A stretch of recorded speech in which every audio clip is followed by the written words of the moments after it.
sound is good now.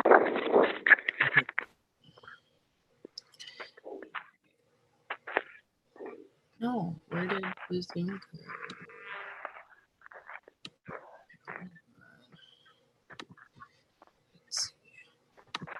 I need to live stream. Oh no, it's already going. Sweet. All right. And then let's do this. 5% of the people of the world live in the United States, but we consume 40% of the resources. No matter what damage we do to the earth or other people.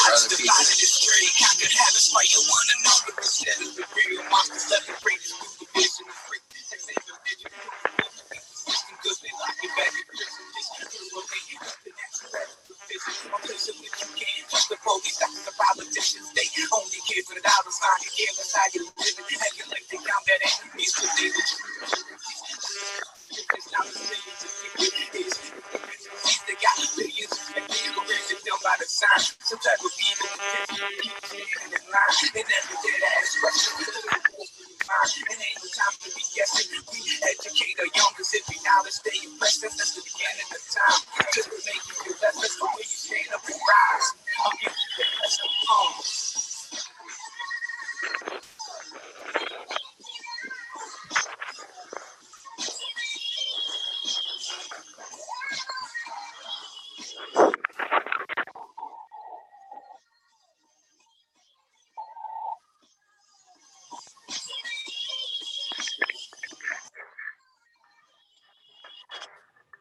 5% of the people of the world live in the United States. All right, and welcome back to another episode of Clarity After Dark. I am your host, Scarlet Anonymous. We are broadcasting live on the Freedom Revolution Network website, as well as our Facebook.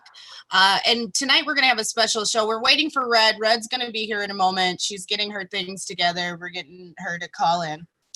And while we're waiting, we're going to introduce, we're going to have a special show tonight. We're going to talk about American Freedom 2020 with the founder of USCF, as well as American Freedom 2020, 1% Watchdog. Thank you for being with us tonight, 1% Watchdog.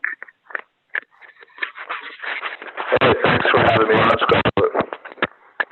Absolutely. We wouldn't, it's right now is such an important time to talk about this with just the climate and the way people are talking about this in water cooler talk at work and other places. I just felt it was a good time with the 20th coming up here by Monday, just a really good time to talk about this and what could be going on for our future.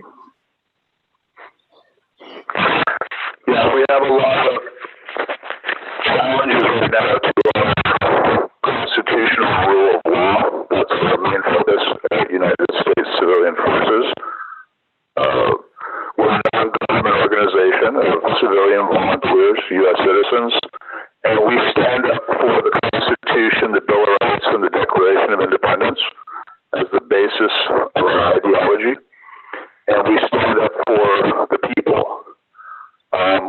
Just like in the Declaration of Independence, people pledged to each other their lives, their fortunes, and their sacred honor. So that's the basis of USCF. It's people coming together to protect each other, circle the wagons when necessary, and help each other in times of threat against tyrants, terrorists, and natural disasters. Right. Watchdog, I'm going to need you to try to unplug your headphones there and see if that doesn't make the sound a little bit better, because we're getting just a little bit of feedback. Okay. That's beautiful. So continue. Is this better? Yeah, absolutely. 100%. Good to go. Welcome, Red. I see you're there. Red, can we hear you? Are we getting you? No. Oh, are you not muted? No. Okay. Yes, very much better. Okay, perfect. So continue, Watchdog. Yeah, so right now the big challenge on our threat board is Virginia, of course. And we're also, as you know, and you're also, heading that up, is the vaccination threat. Yep. So I think these types of issues come to our attention, and we monitor those, and then we develop policy based on the threat. We have a policy group, and we discuss the different threats, and then we come up with, what we consider to be a reasonable, proportionate response to the threat. So, for example, right now, with the Virginia, around 75, 77 bills were introduced to limit or restrict the Second Amendment in the state of Virginia.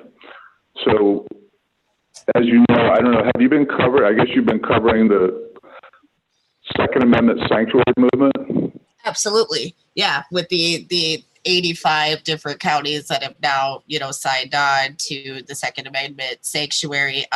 Red's County her sheriff has decided, even though they are a red flag county, that he will not enact any unconstitutional laws. So we've definitely been covering it here and talking about it, what we've seen around the country for how the people have been reacting to it.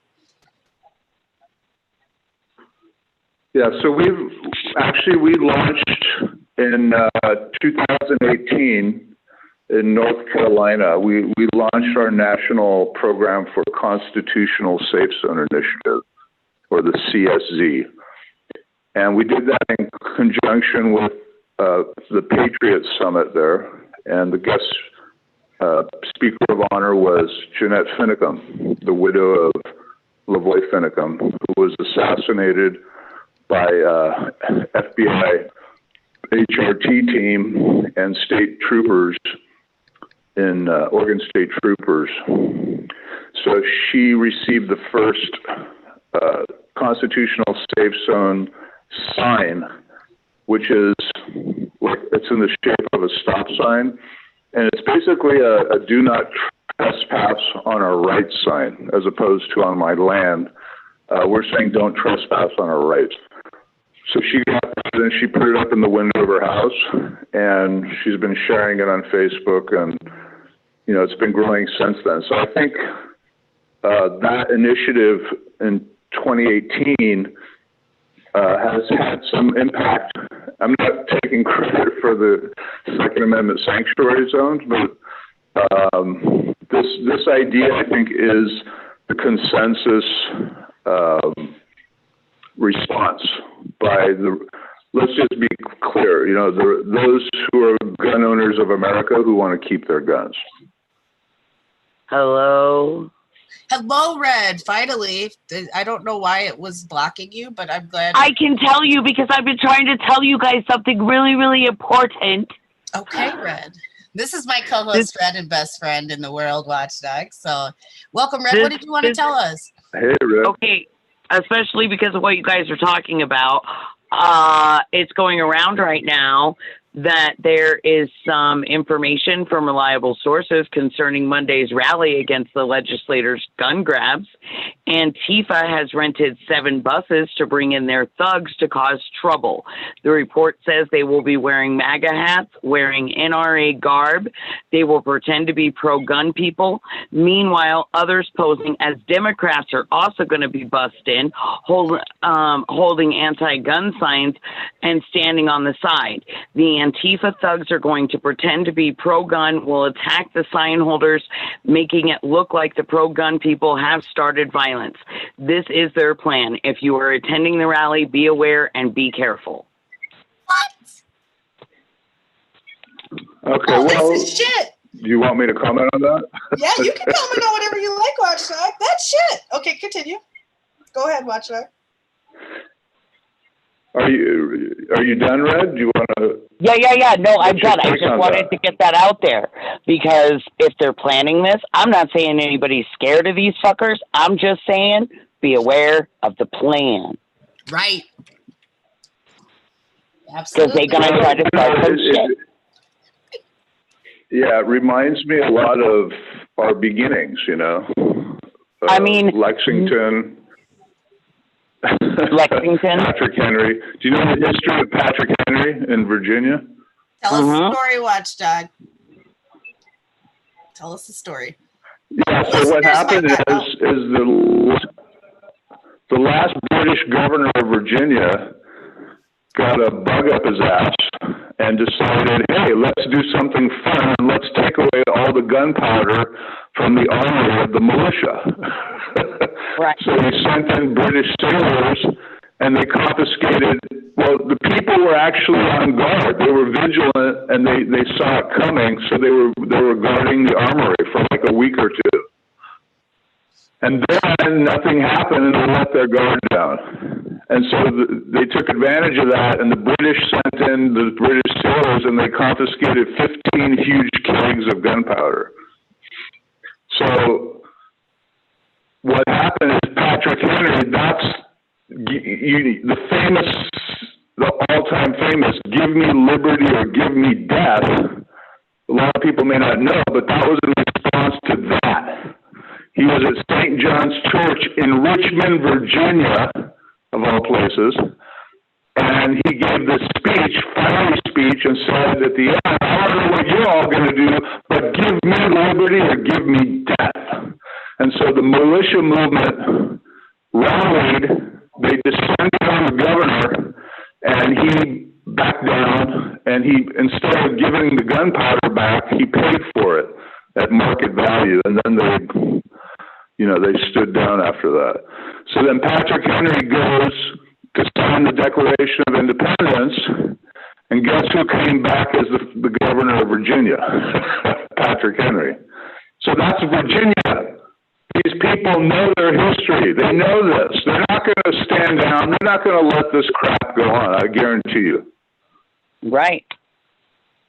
Well, yeah. And when you have this group like Antifa thinking about starting a whole, shit-starting session. Fake thing to make it look as though the pro-gun people have started violence because they want civil war. The Democrats want it.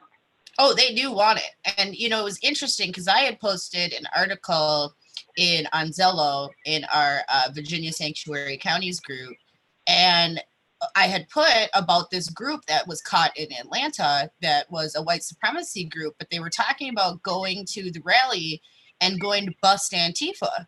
And it's interesting that we find out now Antifa is going to be there dressed as, protesters, so that if something does go wrong, they can claim that, hey, look, it was the right-wing people. Look what they did. Look what they started. Look at the drama they've caused. Yep.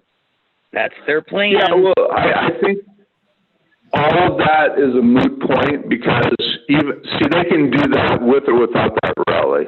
They can call a rally. They can make a nonprofit right wings pissed off Americans, and then go and do that also. So I don't think that's really an issue.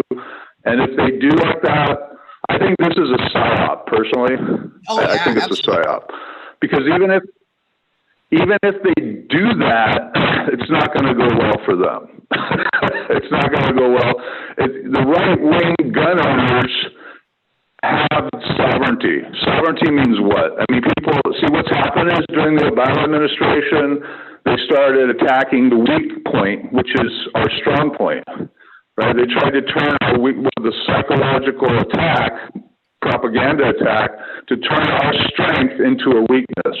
And that's called the sovereign citizen movement. They picked out some really fringe right-wing, extreme right-wing, weird people who are playing games with driver's licenses and, who are basically who have a wrong understanding of sovereignty, actually. If you study their ideology, they have a wrong understanding of sovereignty where they think they're individually sovereign. And they're not subject to the rule of law. They're not subject to, their life coming in jeopardy under a jury. So that's not sovereignty. Sovereignty means who has the supreme legitimate power and can project that power in a given polity or jurisdiction, right? So that's the people who have guns. In America, the sovereign people are the people who have 400 million plus guns in this country, the largest armed force of the world taken together. So together, we are sovereign. But as individuals, go out and try to, break a law. What's going to happen to you? You're subject to the rule of law. Now, when the people decide the rule of law is no longer constitutional, and we do not consent to be governed by those laws, then the people have the power through the Second Amendment, through guns or weapons, to come together and exercise their sovereignty over tyrants, dictators, terrorists, foreign insurgents, whoever. So we have that power. That's what the Second Amendment gives us, sovereign power. But if we don't exercise it, where's the sovereignty, right? So when people come together, that's the sovereignty. It's not individually we're sovereign. So they took those as a caricature of gun owners, and they tried to create this whole narrative to make all right-wing gun owners look like, fringe lunatics. And so this is the greatest threat to America, is the sovereign citizen movement. Well, what they're trying to do is basically say is that as soon as you start talking about sovereignty and exercising it, that is the biggest threat to tyrants. That's the biggest threat to the New World Order, the one world government, or the UN invasion, or any other type of threat that wants to remove the people's power to self-determination. And the only reason we have self-determination in America is because we have guns, right? Because we have the Second Amendment. We can determine our future. That's true. And the agenda of the New World Order is they want to rule over us, and they want to determine our future. They want to dictate, what we can do. And a perfect example is vaccination. They want to dictate what gets injected into your child. Well, then, and now where you can even make movements on, like New York with AB 99, creating basically in-kind FEMA camps that you cannot escape from, or else you'll be charged with disorderly this or that because of public, quote unquote, health threats. And then they don't say that they will treat you under the rule of law, because they say that they can detain you indefinitely for the event. Right. So that's the game.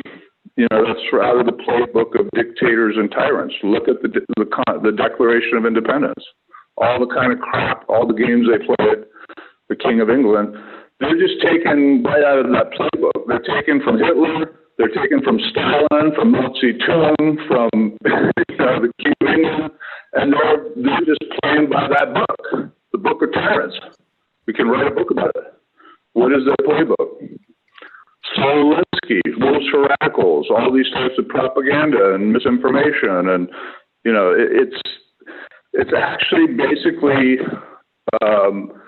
U.S. citizens who become prostitutes, and they're selling out our freedom for money that's being thrown by George Soros, by the communist China, by Russia, by all of our enemies who want to undermine the people's sovereignty in the United States, because we're the only thing standing. The people of America are the symbol of, freedom. We stand for freedom, and all these other countries, they're into that. The EU doesn't want that. EU has disarmed the entire European Union. And the European Union commissioners are unelected dictators. They're just dictating. Yeah. So the people of Great Britain said, fuck this. I don't know if you have the F-bomb filter on here, but F this, and we're getting out of the EU. Right. And now dictators, aren't allowing it. Well, and they can't stand it because people are waking up to the fact that we can take our rights, that our governments are supposed to be for us and by us no matter where they are, and that, we need to take back control of this out of control, insane government, if you could even call that is charading as something that is for us and coming up with ideas to protect ourselves from our own good. We don't need protecting from our own good. Freedom does that alone. Well, that's the irony that, we created this government. We established government, right? The authority, what is the civilian authority of we the people? And the Declaration of Independence, it says on the name, in the name and on the authority of the good people of these colonies, we declare independence. So the authority of the people, that's the first thing we see. The first governmental action of the people in this country was declaring independence. And this normal, that for us it sounds normal, Scarlet, because like, yeah, that's how it happens, right? But no, that's never happened. That whole idea, that whole act had never happened. It was always a king would come in, conquer a place, and declare sovereignty.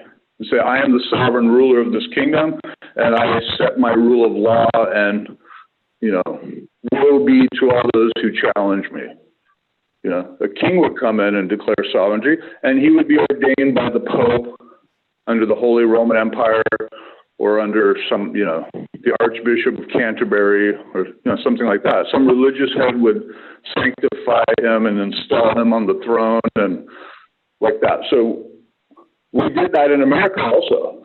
We consecrated and we established ourselves spiritually also as the rulers of this country.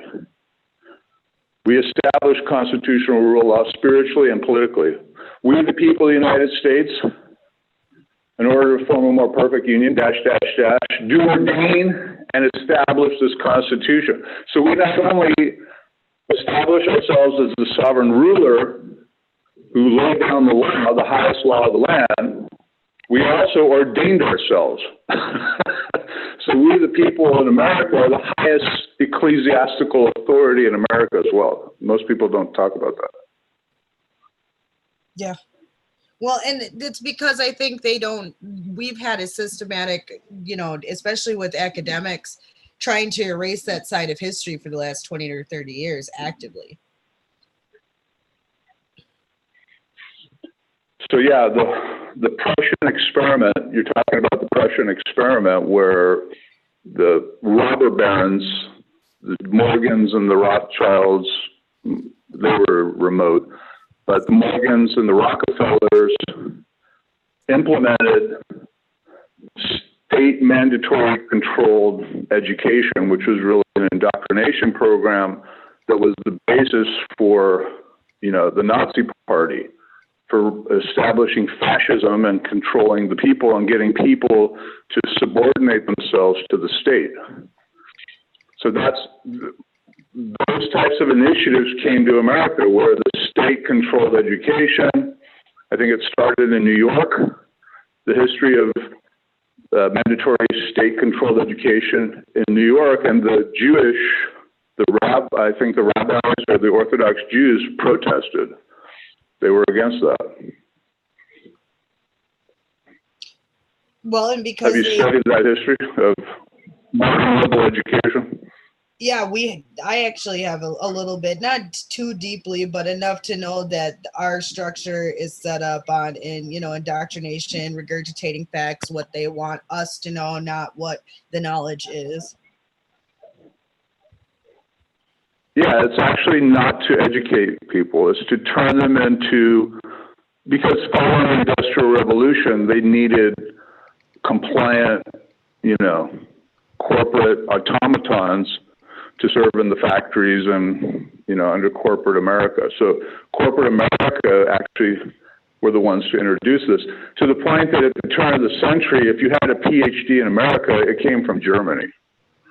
They all went to Germany to get their degrees, and our whole education is based on our education, and also modern psychology all comes from Germany. And it was introduced into America, and there was this progressive movement to adopt this German approach to controlling and organizing society on an authoritarian, dictatorial basis. And that really started in 1832 with William Russell going to the University of Berlin in Bavaria and joining the Bavarian Order of Illuminati. And he got a charter to open a branch of that order in America, which was established at Yale University, known as the Order of Skull and Bones. So I'm sure you've talked about all these things already. in the past, but we thought about going back to basics, right, Red, and started reminding people, because we're getting new listeners all the time, but it probably would have been years and years ago that we would have went over like Skull and Bones and who's been in it and why. But we've done a lot of secret society stuff. We had a listener send us some Freemasonry books and some encyclopedias and so it was interesting. We did quite a few shows on secret societies, and then we have Gary Wayne on a lot. And we love Gary Wayne, and he wrote the Genesis 6 conspiracy, which is, an ancient plot with the antediluvian period and the secret societies. And so we've touched on it, in the past. So that was the beginning, when he joined that, and then China, he was actually an opium trader. He was running opium from Turkey to Calcutta, coming from Turkey and Calcutta into Beijing. That was the opium trade, basically. And at one point, American ships constituted around almost 30% of global opium traffic. So at one point, the Chinese said enough, and they outlawed it, opium. And so the British ships were being blocked. And so then they started running British opium in through American ships, and then they started doing it off of the offshore and Macau, and they were just trying to get it in by any way. So what happened is a consolidation of the opium industry, if you want to call it that, the opium smuggling trade in America, and what came out on top was Russell and Company. Russell and Company became the primary they were number 3 in the world at one point. The first top two traders were out of Great Britain. And so we were running, the world's first major international drug ring. And so what happened, you see over time that all the top corporate leaders became, and their children became inducted, many of them, into this Order of Skull and Bones through Yale University, where they tap you as a senior for membership. And I forget the number, it's like 14 or 15 every year. That's it. So you had all these top, the Bush family, the Clintons also, John Kerry. Over time, you have all these people who were members of the Order of Skull and Bones. And significantly, in World War II, they controlled they entered the White House and controlled the OSS, which was military intelligence for World War II, and the Secretary of War. And then they're the ones that made the proposal after the war for the National Security Act, which created the NSA, National Security Council, and the CIA. And they not only created that and got it passed, they also, the directors who were running that and staffing that was all Skull and Bones members, Donovan and all these guys. So you have this basically insurgency of a German secret society, and go back to before World War II, they created the Council of Foreign Relations. They created the Federal Reserve Act of 1913. They pushed the 16th Amendment to start taxing us so we can pay the national debt created by the Federal Reserve and are borrowing money from them to pay the deficit budgets, even though the Constitution gives us the power to mint our own money. So why are we having a list of unknown shareholders, secret shareholders, controlling our money supply, right? So that's where they really took control, as the Federal Reserve Act of 1913. And you had the German psychology coming in, you had German education coming in, and then they started taxing personal income, which there's no standing law right now that says you have an obligation to pay personal income tax. Call the IRS and ask them, where's the law? U.S. code that says I have to pay. It doesn't exist. No, it doesn't. There's some voluntary compliance. Red and I have shared a video a lot of the Federal Reserve chair from, probably like the mid-90s talking about this on C-SPAN, where he admits, like, American citizens do not have to pay taxes. They do not have to, actually. It's voluntary. And, if we actually all would just stand up, one thing we could do to stop feeding the beast tomorrow would just be stand up and stop paying taxes as a whole. You're giving charity. It's a donation. Yeah. Thanks for the donation. Yeah, absolutely. So I'm just trying to I'm showing you how this movement has come and overwhelmed our governing system, and economic governing ideology through education, sociology through corporatization, and the Industrial Revolution, and so.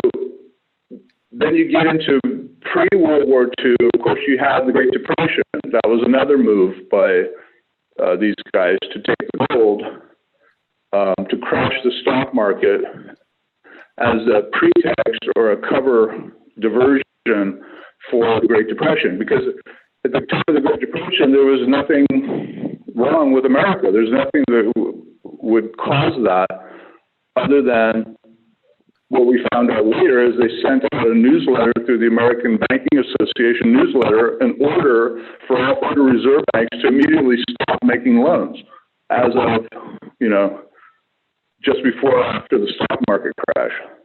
So the Great Depression, we had no problems. We had able-bodied men and women ready to work. We had men mostly those days. That was before World War II. So we had resources, we had everything except money, right? They stopped producing money. When money, how do we increase our money supply in America is we make loans, right? That's the debt-based money supply. So the bank said, don't make any more loans. And the Federal Reserve retracted 30+% of the cash in circulation. So they not only stopped making new money, they took a third of the money that was in circulation out of circulation. And they created a scarcity of money. So people didn't have money to make exchanges, to expand their businesses, to hire people, to do all these things. So that was a major economic attack by the Federal Reserve. And the response was, we've maximized our amount of money that we can circulate under the Congressional Act, and it has to be backed by gold. So we need more gold, by the way. So my grandparents told me that story. They had to take all their gold. They had gold silverware. They had gold jewelry and all kinds of stuff. And they had to sell it whatever, I forget the number. It was like $16 an ounce, and that's it. And so they confiscated all of our gold, put it in Fort Knox.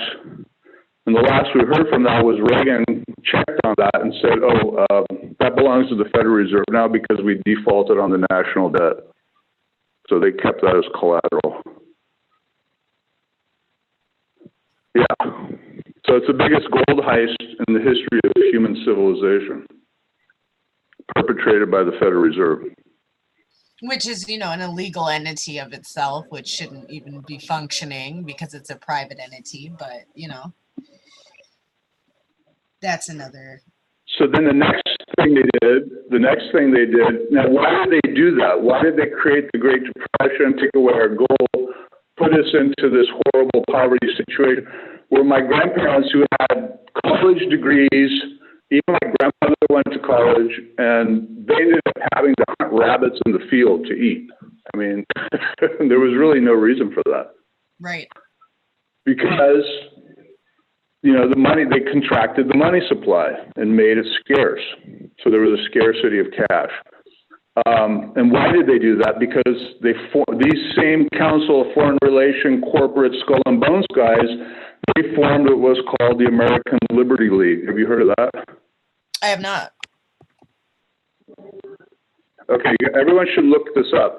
American Liberty League basically had been their top corporations in America after the fall of Germany in World War I.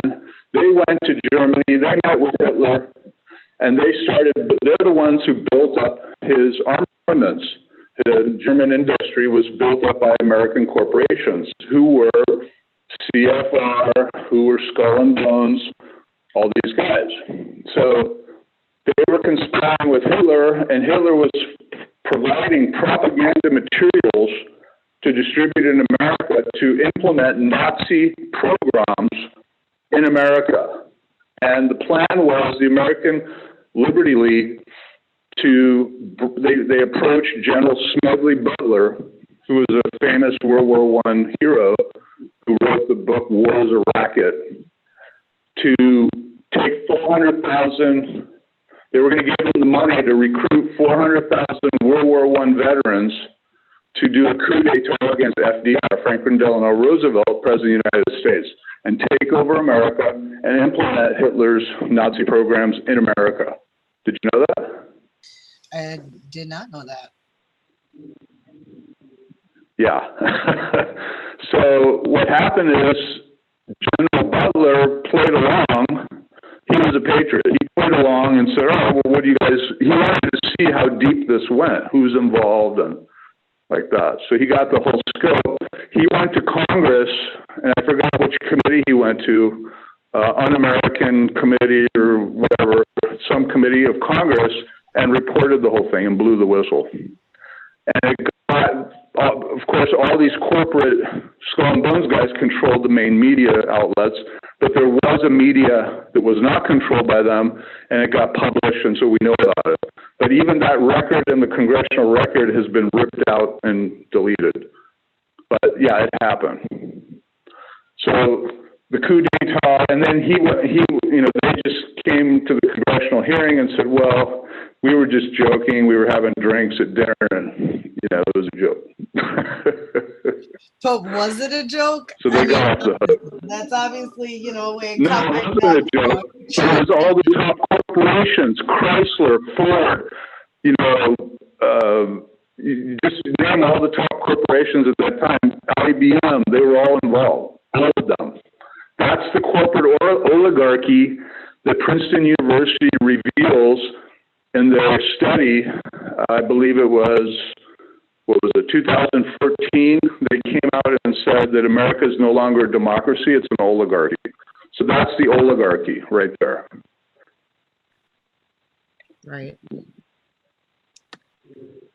So basically, they were not able to do their coup d'etat, so then they fought the Second War, World War II, and at the end of it, they came up with a program for taking control, consolidating power outside of the electoral process, means not depending on votes and all that. That if they the strategy was to enter into the bureaucracy of our government and establish this intelligence head that would be in control of signal intelligence. And there was the thing that the controlling point was this national security idea, the idea of national security. And that's been running the dictatorship in America since World War II. Is in the name of national security, we have secret laws in Congress, we have secret FISA courts, we have secret judgments, secret hearings, secret witnesses, secret, everything's now a secret. And the public can't know about it. No public open trials because national security, national security. So that's what we've been under, the national security regime of the Order of Skull and Bones since World War II. Well, that's true. Because when you think about it now, this is why the Patriot Act and other things have been enacted, because we need to give up, safety, protocols now and security for ourselves in the name of national security. And we must do this as a sacrifice, or else no longer you're a good American. That's how they treat you. That's right. So they started this, and then they started the global, at the global level, they started the World Bank, the IMF, the Bank of International Settlements, the whole globe, because what was happening is the British Empire didn't actually come to an end. It shifted gears. That's what historians have missed. If you go back and look at the history and do the analysis, say, well, with the end of World War II is the end of the British Empire. They gave up India, which was they were getting their military from, and they gave up all these kind of things. So actually, that's not what happened. The British Empire did not end. It shifted gears from global geospatial conquest to economic conquest. And that's where we come up, and I think if you haven't done it already, you need to do a show on John Perkins' Confessions of an Economic Hitman that lays out that whole strategy of how they use U.S. intelligence, U.S. corporations, and the U.S. military to enrich the World Bank, which is controlled by the Rothschilds and the IMF and the BIS. So they're using us because they got the idea after the V2 rockets were hitting London incessantly from, what was his name? Oppenheimer? No. Warner von Braun. Warner von Braun's V2 rockets, who later became the head of NASA, the founder of NASA, blew the shit out of London, and they said never again. We need to use a proxy next time, and we need to do all our dirty work through a proxy, and the best proxy after World War II was America. So they said, let's do all the dirty work through America. The whole world will hate America, and they'll want to blow the shit out of America, and we'll leave London unscathed. That's their strategy, basically.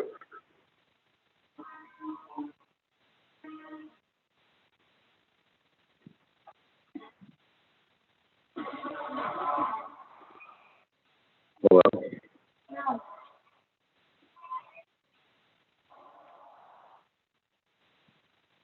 I don't know if I'm coming through. I'm not hearing anything on your end. Scarlet, you there? Hey, I hear Dwayne. Yeah, where's Scarlet? I just heard her.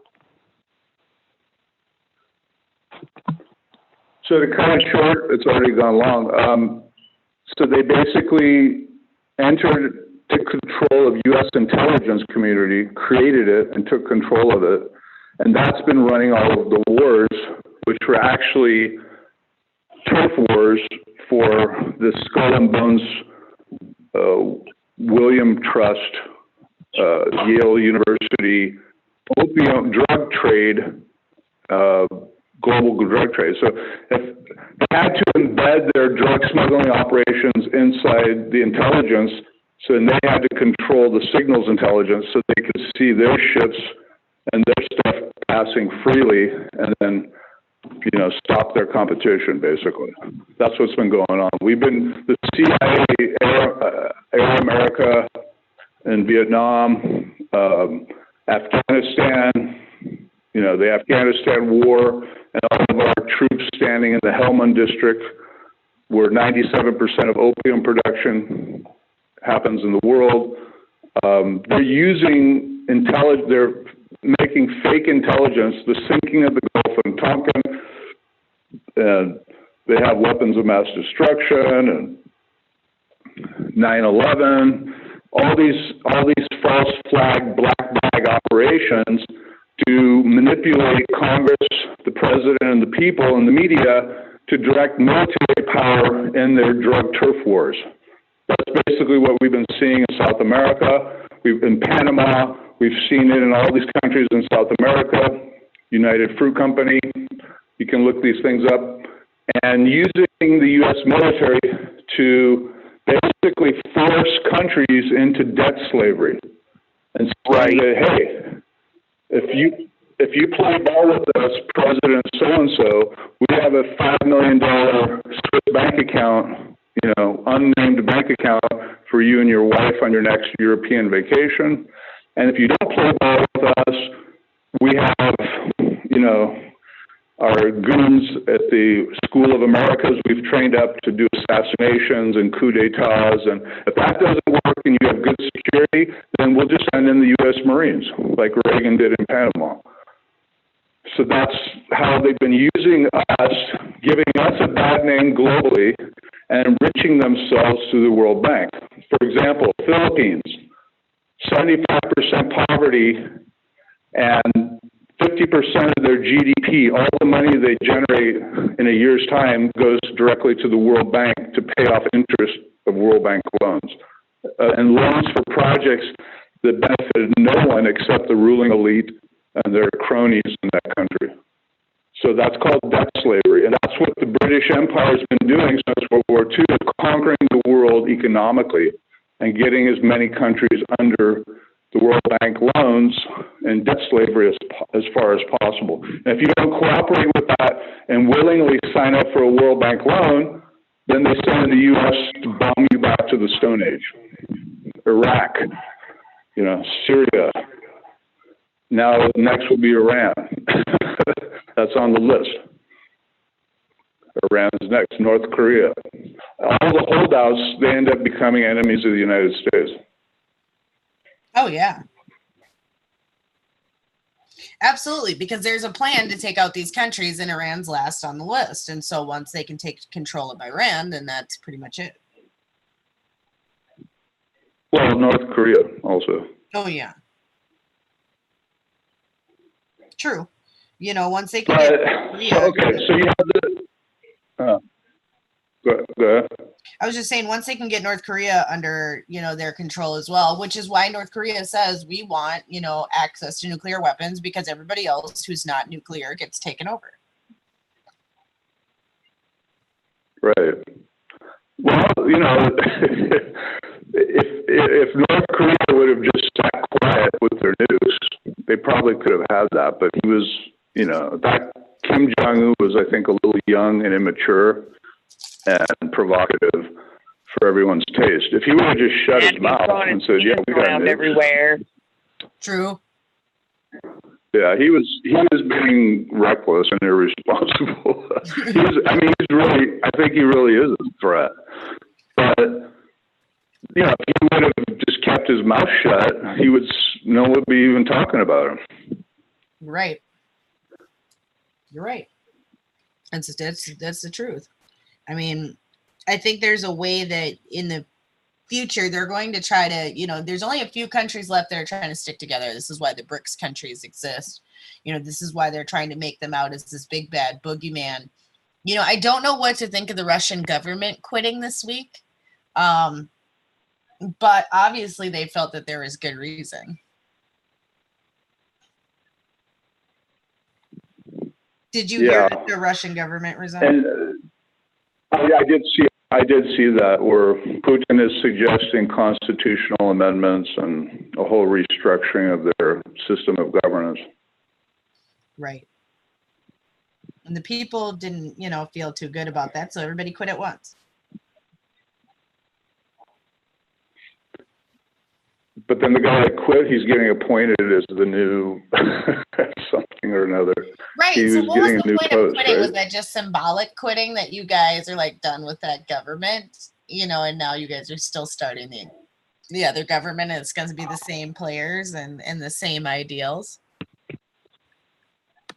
I can't really speak to the Russian government's, their governing system, because I just take it for granted it's Putin running everything. So I haven't bothered to look into the details, but I think the details are insignificant. It's basically a dictatorship, and he runs the show. Sure. And if you get in his way, I'm sure he tries to stop you. Yeah, his policy is going to manifest as long as he has support, and apparently he still has support. So what I'm getting to is, now we're coming into today, from World War II and Vietnam War and all that, and so now the attack also on the Second Amendment. When did that start? Do you know when that started? The first attack on the Second Amendment? I do not. 1927. So that's right in the ballpark of this, Skull and Bones, American Liberty League, all that post-Federal Reserve. CFR started around that time, I think, when Hitler came to power, and it was all starting. They said, well, you know what? We're going to take over the world, right? The Nazis want to take over the world. What's the biggest thing stopping us is the American people. They have way too many guns. That's true. They have way too many guns. And they know that still to this day. This is why they know that gun confiscation or registration is not going to work. Right. So, but the problem is that their enforcement power globally is the U.S. military, the number one military force in the world. So, and they know that 75% of those guys are Second Amendment patriot gun owners, right wing, what have you. So that's the, now here's the problem. The problem is we're coming into an era where that's not going to be true anymore at some point, where human engagement with weapon systems, military weapon systems, is on the decline. It's going to start declining. You have already drones, autonomous lethal weapon systems, or lethal autonomous weapon system, LAWS, and that's going to increase.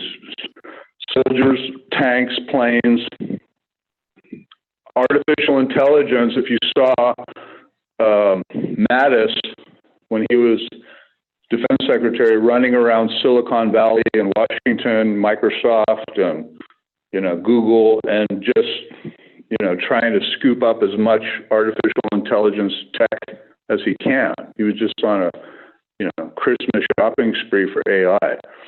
So that's where they're going, which is going to be AI-controlled weapon systems, and you'll see that the control of lethal deadly force through the U.S. military will be less and less in the hands of fewer and fewer people, and that's the way they want it. So that one, little cabal of Illuminati, whatever you want to call them, skull and bones, they can wreak havoc and do whatever the hell they want. Much like create groups like Antifa and send them to rallies to, mess with real patriots and etc. See, right now, if they try to deploy military forces against we the people, as the pundits are predicting, it's not going to work out well for the military, for the government. Like 50% or probably up to 75% are going to defect. And they're going to be fighting those who don't. They're going to be, commandeering weapon systems and using that on the side of the people, like what we saw in Russia, right? When the Soviet Union collapsed. It's concerning because how many people are actually ready and willing and aware of what's going on, how our freedoms have been taken, and why we need to take them back, and why we just don't need to beg politicians anymore to change things and make it right. We need to take it right for ourselves. Yeah, and look at Jade Helm 15. That's when USCF was launched. When I saw Jade Helm 15 come up on the news, I looked into it, and I found a declassified DARPA white paper talking about Jade software, which was basically a combat weapon planning system that links up your data from the NSA database.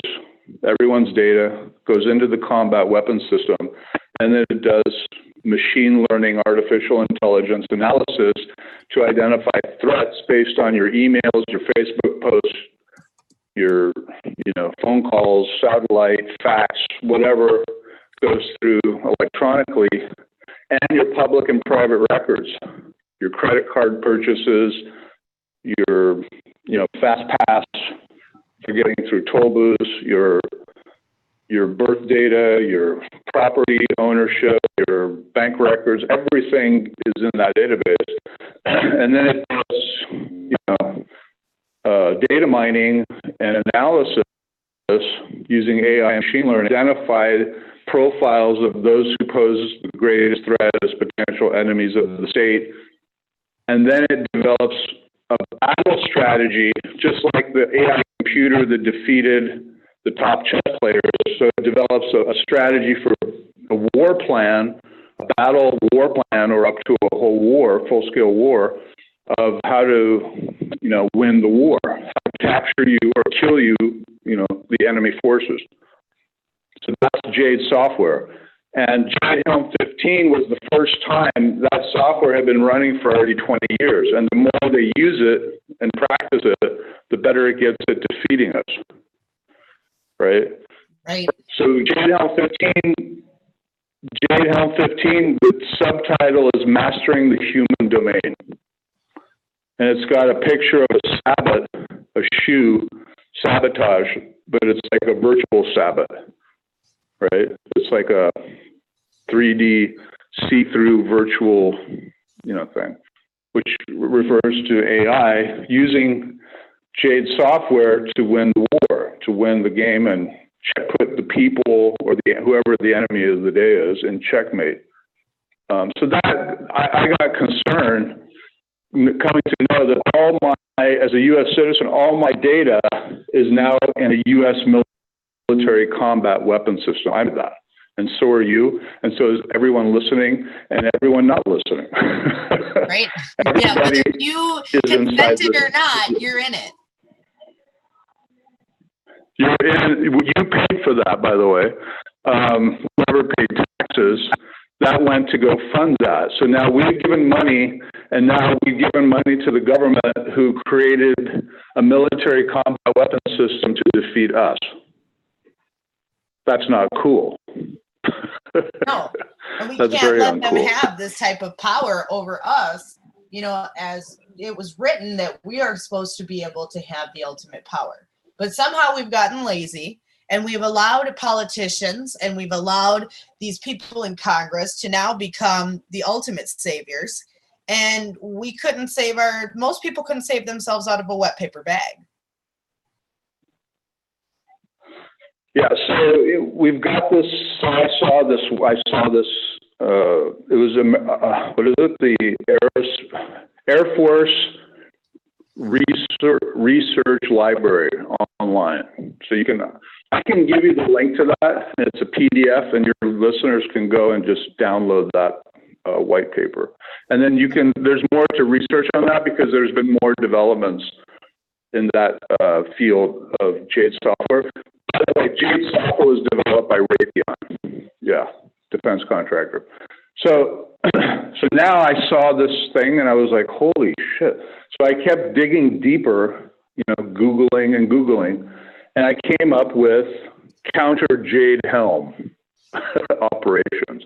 Right. So there was a website of civilians based out of Texas called Counter Jade Helm, which was, okay, you guys are going to do the largest military exercise in the history of the United States, and you're going to be into all of our stuff and mastering the human domain.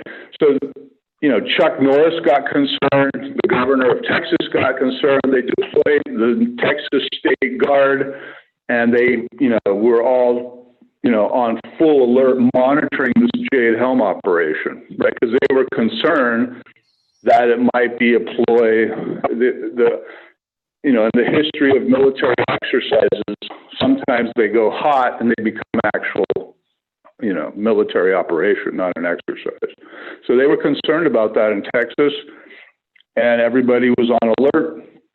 And that's how I got on Zillow.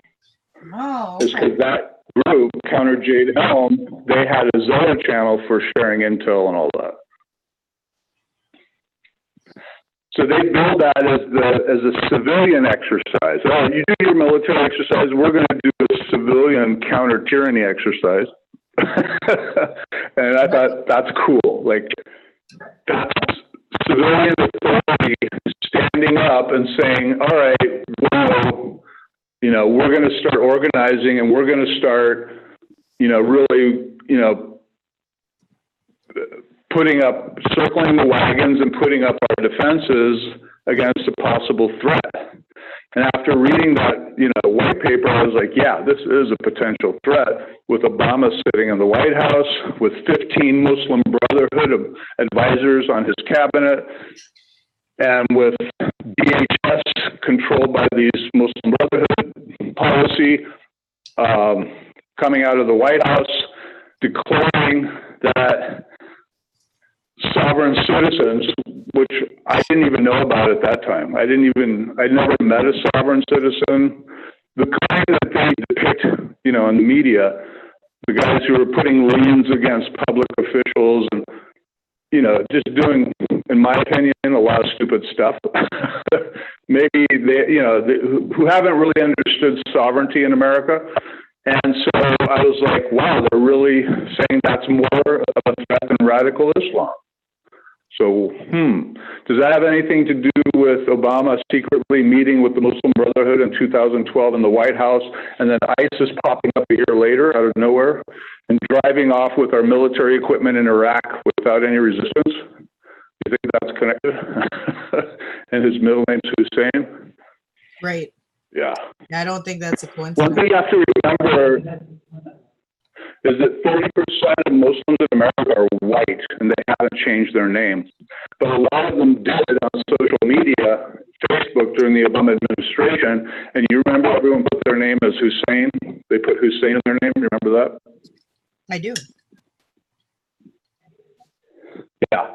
That's your Muslim proxy social media warfare, social justice warriors in the name of social justice. Actually, they're combatants working under coordinated command of CAIR, Muslims of America, Muslim Brotherhood. These are your 30% Muslims who are actually taking shelter of sheep's clothing in the form of, I'm a left-wing liberal, and we have to, welcome all these terrorists into our country because, you have to be compassionate. But those are actually Muslims. I'm convinced that the majority Muslims are useful idiots who got into that bandwagon. Well, up here, Ilhan Omar has a challenger this round. And I don't even know if I talked to you about this, Red, because I had just read this article in the past week. Well, there is a challenger to Ilhan Omar who came out and said, Ilhan Omar doesn't represent us or the Somali community here. We feel like the issues that she should have been focusing on were not focused upon. And that at the time, she seemed like she was going to be such a choice for the people. And now they feel that she has embarrassed them and she does not represent them as a whole. And so she did. And this woman is Somali and Muslim as well.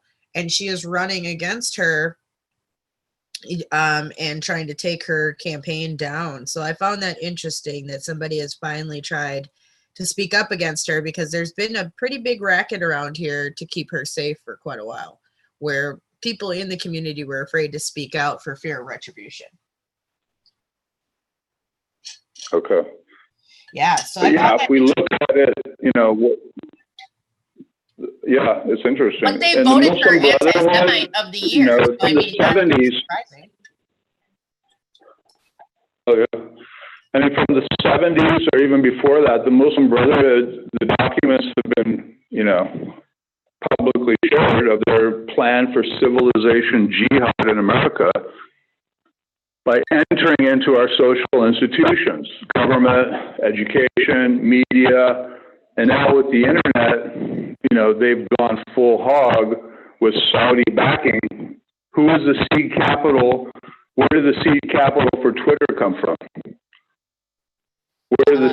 Who was the number one shareholder of Twitter? One of the royal family of Saudi Arabia. Right, because it originally started in Estonia where they had all their servers. It would make sense. Right. So Saudi money. My thing is, so what's happened is this skull and bones movement has basically, and you can see it right there in the Carlyle group, which the Bushes are members of Osama bin Laden's family, I believe, are members of Saudi Arabian royalty. This merging of the German secret society and radical Islam, which is the root of radical Islam is Saudi Arabia. But that's nothing new. But now they're really taking action, because what was the Axis in World War II? It was Germany allied with the Middle East, with Islam. Right. That's an old story, isn't it? Yeah, it's good. It's the same old thing. It's the same players who have been, pushing forward for this for a long time. You can go back to the ancient houses of Bavaria. Myron Fagan's CFR speech is a very good one that explains, the quick history of how we got, here now through the Council on Foreign Relations. And that was, recorded in the 60s and still rings true to today. So Right. that can show you that the institutions that implemented are still around. Right. Well, there's generational inheritance of ideology and power, and there's an agenda. They can't just assume power and not follow the agenda. So that agenda is one world government. That's the high level agenda, and the means to that is, well, who's got the numbers, right? How are you going to get sovereignty worldwide? Is you're going to have the maximum number of people with the maximum number of guns, right? Just like in America, it's the same formula. Who has sovereignty in America? We, the people, because we have the most guns. So what's their policy? Is arm. What did the Obama administration want to do? They wanted to arm the terrorists, train the terrorists in Syria, ISIS, all these guys. They created Al-Qaeda, and that was before Obama. They created Taliban before Obama, and they created ISIS, that's Obama. And what's their policy been? Arm these terrorists, train them up, and make an army out of them, and first conquer the Middle East, and then send them into Europe, send them into America, leave military equipment lying around staged, and these guys can jump in and drive it off and use it against the people. And what's the policy domestically? Is to disarm the American people. Arm the Muslim terrorists, disarm the American people, and let those two collide, kill two birds with one stone. They can take each other out. And then the German globalist secret society stand as the emperor of the world. They have no opposition, and they create their one world government. That's their basic game plan. Bilderberg Group, all these types of, the oligarchy. It's true. And we have to find a way to overcome it, but we need more people who are ready, willing, and able to take action. Because I don't think without that... The last major move of Obama was in front of Pope Francis in New York, 2015, the signing of Agenda 2030 Strong City Network Treaty, which basically says that all the members of that treaty, if violent extremists attack the people of a member country, then the UN can send in military forces, so-called peacekeepers, and take over that country against the will of that country. Against the government. If the government doesn't want to defend its people against violent extremists, at the discretion of the UN, they can invade that country and take it over. And that's what you see, the agenda of these guys who are on the inside of the Muslim Brotherhood movement, like, what was that guy's name? Rahm Emanuel in Chicago. He called for the UN to come into Chicago. Others have made calls for the UN to come in. Red, was it New York? That's their game plan, huh? Was it New York, Red, that had the ad for the UN? Red? Red. Can you reply or no?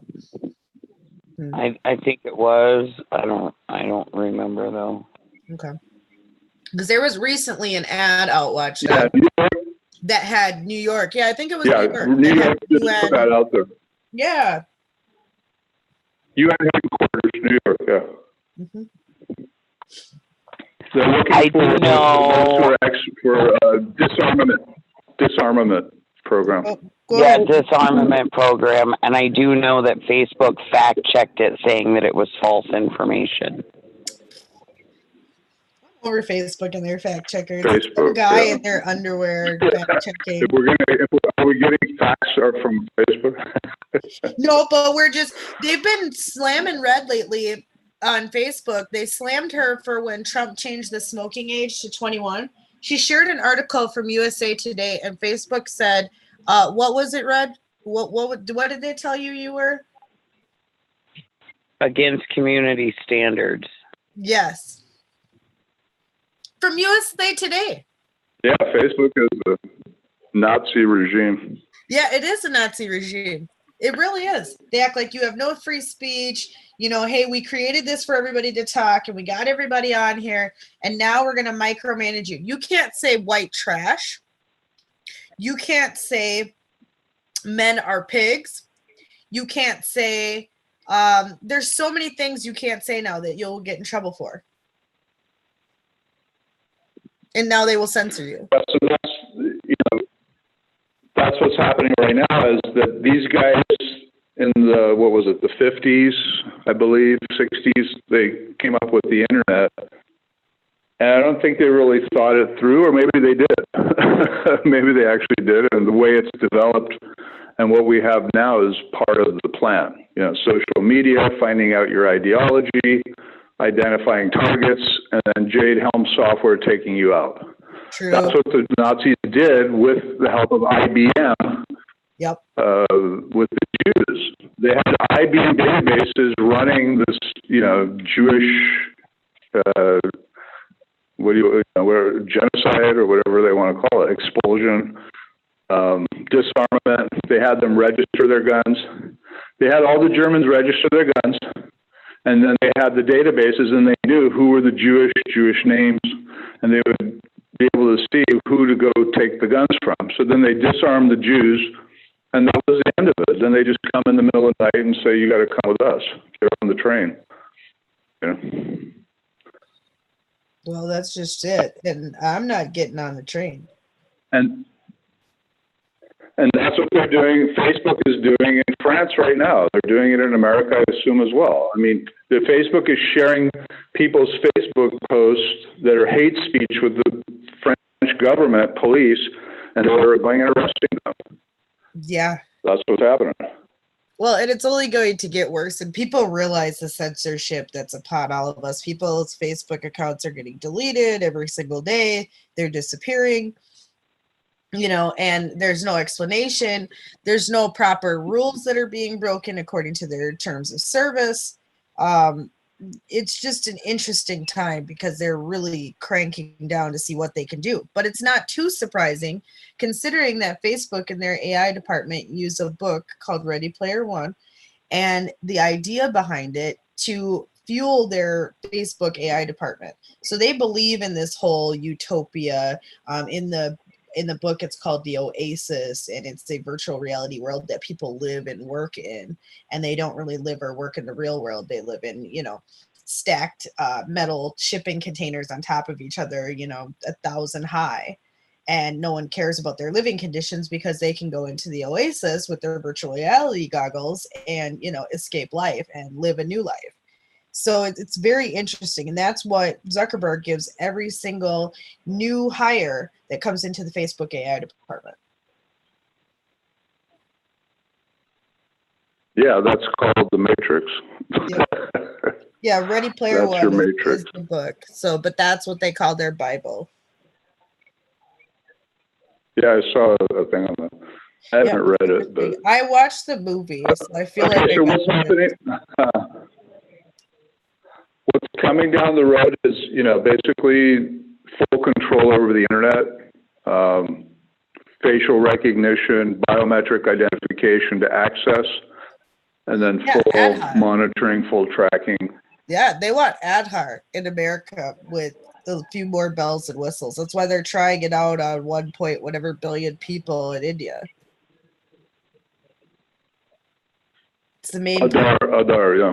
Mm-hmm. Exactly. The Aadhaar card. So basically what's, what we have to do now, control of communications, and then control of transportation, right? You have TSA, and they're going to expand that, buses, trains, and then I heard cars. Recently that the reason why they're building roundabouts everywhere is because roundabouts are an effective means of use for checkpoint and slowing down points of traffic. Yes, this is what I've heard. So yeah, I mean, transportation, communications, those are the ground force multipliers for war. So your ability to communicate and transport and project power and direct power, that's transportation and communication. So they're going to fully control that. That's their aim. So that when you have these kind of situations in Virginia and where the people want to stand up and exercise their governmental power, we need to talk about that because most people don't think of themselves as having governmental power. But let's look at what is the power of being a member of the jury, right? In American terms, we have each member of the jury has the power to nullify the entire power of the government, right? The government makes laws, and the government enforces the laws, and then the government prosecutes you for violating laws, and then it comes down to the jury trial, right? You have the right to a jury. So the members of the jury, if they say, no, I don't like that law, I don't like the way they arrested that guy, I don't like the way they detained him, or I don't like the way the evidence is being presented, I don't like anything. I just don't like, the weather today. You don't need a reason. You just don't feel like it, and so you vote not to convict. Right. Right? So that's called jury nullification. Yep. Fija.org so you have the power to undermine the entire government. Yeah, it's a great resource. Fija.org is a great resource for people if you don't understand jury nullification and want to know more information about it, and or feel froggy enough to pass out some free information that they'll send you about jury nullification and educating yourself on why jury nullification can be one of the most important duties we have as an American. Yeah, but you know what? They've already checkmated us on that. So that's no longer, we should know about it, but we should also, the most important thing is to have people with an understanding of jury nullification on one hand, and on the other hand, to not plea bargain, because 98% of the cases are not going to go to court. They're not going to go before a jury. You're going to plead guilty. You're going to get a reduced sentence, and so much for your rights. They've been checkmated. Right.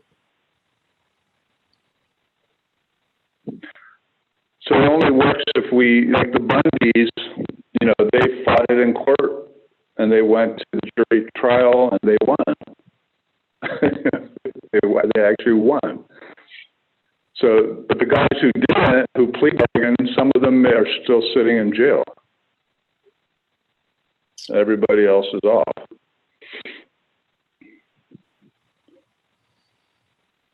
So that's an example of government power. In the traditional sense, that means the jury has the power to put your life, liberty, and property in jeopardy. Traditionally, that was the power of the king. Off with his head, kill him.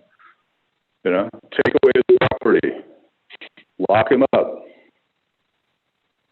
So that's governmental power right there. So we have governmental power, and the power to vote, the power, our right to vote. Our power. It's actually not a right; it's a power to vote. It's governmental power, appointing ministers and appointing government servants and elected positions. That's the king's duty also. He appoints his ministers. He appoints his whoever he wants, his advisors, his legislators, and all that. Or he just makes that himself. He does his own legislation. So that's a governmental power. So we have to understand the 10th Amendment. The 10th Amendment to the Constitution identifies 3 governmental powers. The federal government, and whatever power was not delegated to them is reserved by the states or the people respectively. So that's identifying 3 sources of governmental power in the United States. So the point is, the German-Prussian educational system has been brainwashing us for generations, for 4, 5, 6 generations, that you're not the civilian authority. You're not the first branch of government, right? Right. You're subjects of the government. You're subjects. You're under the government, and you follow the government. Follow the orders. You follow the orders. This is what we've been taught. And so you think that pledging allegiance to the flag isn't necessarily a usable defense. And I think more people need to think about that before we go into anything. You know, with things escalating quickly, with people like the Heritage Foundation, even of March of last year, stating that they didn't think something even that the Cold Civil War would happen, which is basically, you know, the race baiting and all that. Sitting here, you know, on the evening, you know, of the weekend of potentially, you know, as read in the article about, you know, Antifa showing up with all these people in militias. We don't know how much, you know, activity will actually show up. The state of emergency being declared in Virginia, you know, all this smoke and mirrors, right, Watchdog? What is going to actually happen? What is going to culminate of this power? What is going to actually be the catalyst? You know, will anything actually blow up? We didn't think we'd be here 9 months ago in this position, but here we are. And, you know, where does it turn out? What does that mean for us as we the people? What should we be looking for through this weekend? How do we prepare ourselves? And what if something like a false flag, they've been hiring crisis actors down there. What if something like a false flag actually goes off during this event? What should we be thinking of to be aware of? And how can we take action over the weekend to try to come up with something to take defense against being taken over, you know, as the first defense, you know, of this taking back our freedom? It all depends. The answer to that is it all depends. Right. What we're really seeing in Virginia right now is a comedy of erroneous policy by the governor and his cohorts. He stirred a hornet's nest, and he didn't think that would happen. No. And it happened. Because he lives Now he's panicking. When you see some foolish young kids for the first time find a hornet's nest, take a stick and stir it up, and then you see what happens. That's called shit hits the fan. Right. SHTF. And they're running like shit, and they're running. They can't find shelter anywhere. They're out in a field, and it's a comedy. You know, it's a comedy scene out of a Monty Python movie or something. It's just they foolishly stirred the hornet's nest. They underestimated the people of Virginia, and now they're running scared. What you're seeing is reactionary policy, and he's hitting all the bases for convincing the people of Virginia that he's a dictator and a tyrant. He's declaring emergency, this, that. He's hitting all the bases, and everyone's just going to be convinced he's a dictator and sic semper tyrannis, as always to tyrants. We need to follow our state motto. That's what he's doing. If he would have just, you know, kept his mouth, like Kim Jong-un, these same puffed up, you know, dictators, if he would have just kept his mouth shut, nothing would have happened. But he's just, you know, he's doubling down and tripling down and quadrupling down. So he's, you know, if he just keeps going on the same policy, you know, then yeah, stuff's going to happen naturally. What happens when you stir a hornet's nest? That's what happens. Yeah, you know, that is true. We do have a caller. We're going to let on the caller. Okay. Hello, caller. You know this caller, so it's not a big deal. Hello, Who's welcome that? to Clarity After Dark. Hello, ma'am. Watchdog, sir. How are you? Red. Hey, who's this? You know who this is. It's Dwayne. I heard you earlier. You've been on, haven't you? No, I accidentally kicked Scarlet because she didn't tell me not to use the ID number. Yeah, he stole my spot. Oh, And I had to okay. call in all slick and text him and tell him to get off my spot because then no one could hear me because he stole my spot. You know, but no, I've been listening for about the past 40 minutes. You know I can talk. My take, I was listening for a good minute about the whole Virginia situation, and this was brought up, I think, Scarlet already remind me 2 weeks ago or 3 weeks ago this was brought up. I think, yeah, that's about right when we brought it up. So with the legislation they're getting ready to pass, right? Mm-hmm. With the protesting, we got a lot of people down there, that's even backing Virginia from all across the U.S., backing Virginia on the right, of them becoming a Second Amendment state. So this could literally be a complete trap with them protesting. And Scarlet even said it 2 weeks ago, and even Red stepped in and said something. Because what, Scarlet? They were making it to what, where they can't be armed to protest? Yeah, they were trying to say that they couldn't bring arms to the State House. Yeah, because they were trying to, the legislation that was, they get ready to pass either yesterday or the day before. I can't remember. I've been keeping up on it. But this can be a trap for a lot of people to be arrested or maintained exactly where they're at and not be back allowed outside of the state of Virginia. If they're found armed. Okay. Yeah, I mean, as far as this trap conspiracy theory, I think it's more of a psychological operation, a psyop, right, to dissuade people from participating. Because the reality is that there's around 3 million Virginia gun owners, and then there's everybody else who's ready to come and support them. So, and you had it in every county. It was in the thousands for mostly the people who actually went to the town meetings and stormed their city hall and their county sheriffs, in the thousands per county. So, and you figure, not everyone who's ready to do something went to those meetings. So I think they're the tip of the iceberg. Right. So you got Virginia alone.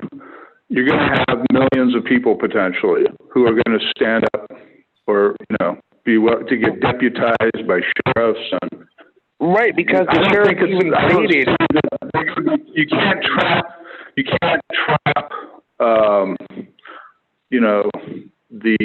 I'm trying to think of an analogy. You can't trap I guess you can trap anything, but something that's bigger than your trap. Right, and we're seeing that armed police. Trap is going to be made of national guard. They don't have enough people to trap that many people. Right, and I'm even seeing that here. I'm even seeing this movement here within where I'm at. Within my own county. Within my state. So once Virginia, and with seeing what Virginia did, triggered a whole mass effect, like a mass trifecta. Do you see what I'm saying, Scarlet? I do. So Watchdog, look at it like this, right? So once Virginia became the first state to become technically a Second Amendment state, a lot of states and counties have followed to push for it. Like my county, they just had a protest sometime this week. I don't remember when it was, to where they stood outside of the jail. There was 2,000 people outside of the jail, which is where our sheriff's office is, for over 4.5 hours. To push to become a Second Amendment, to become a Second Amendment county, because once Virginia did this, it triggered a whole mass effect. Especially with the patent.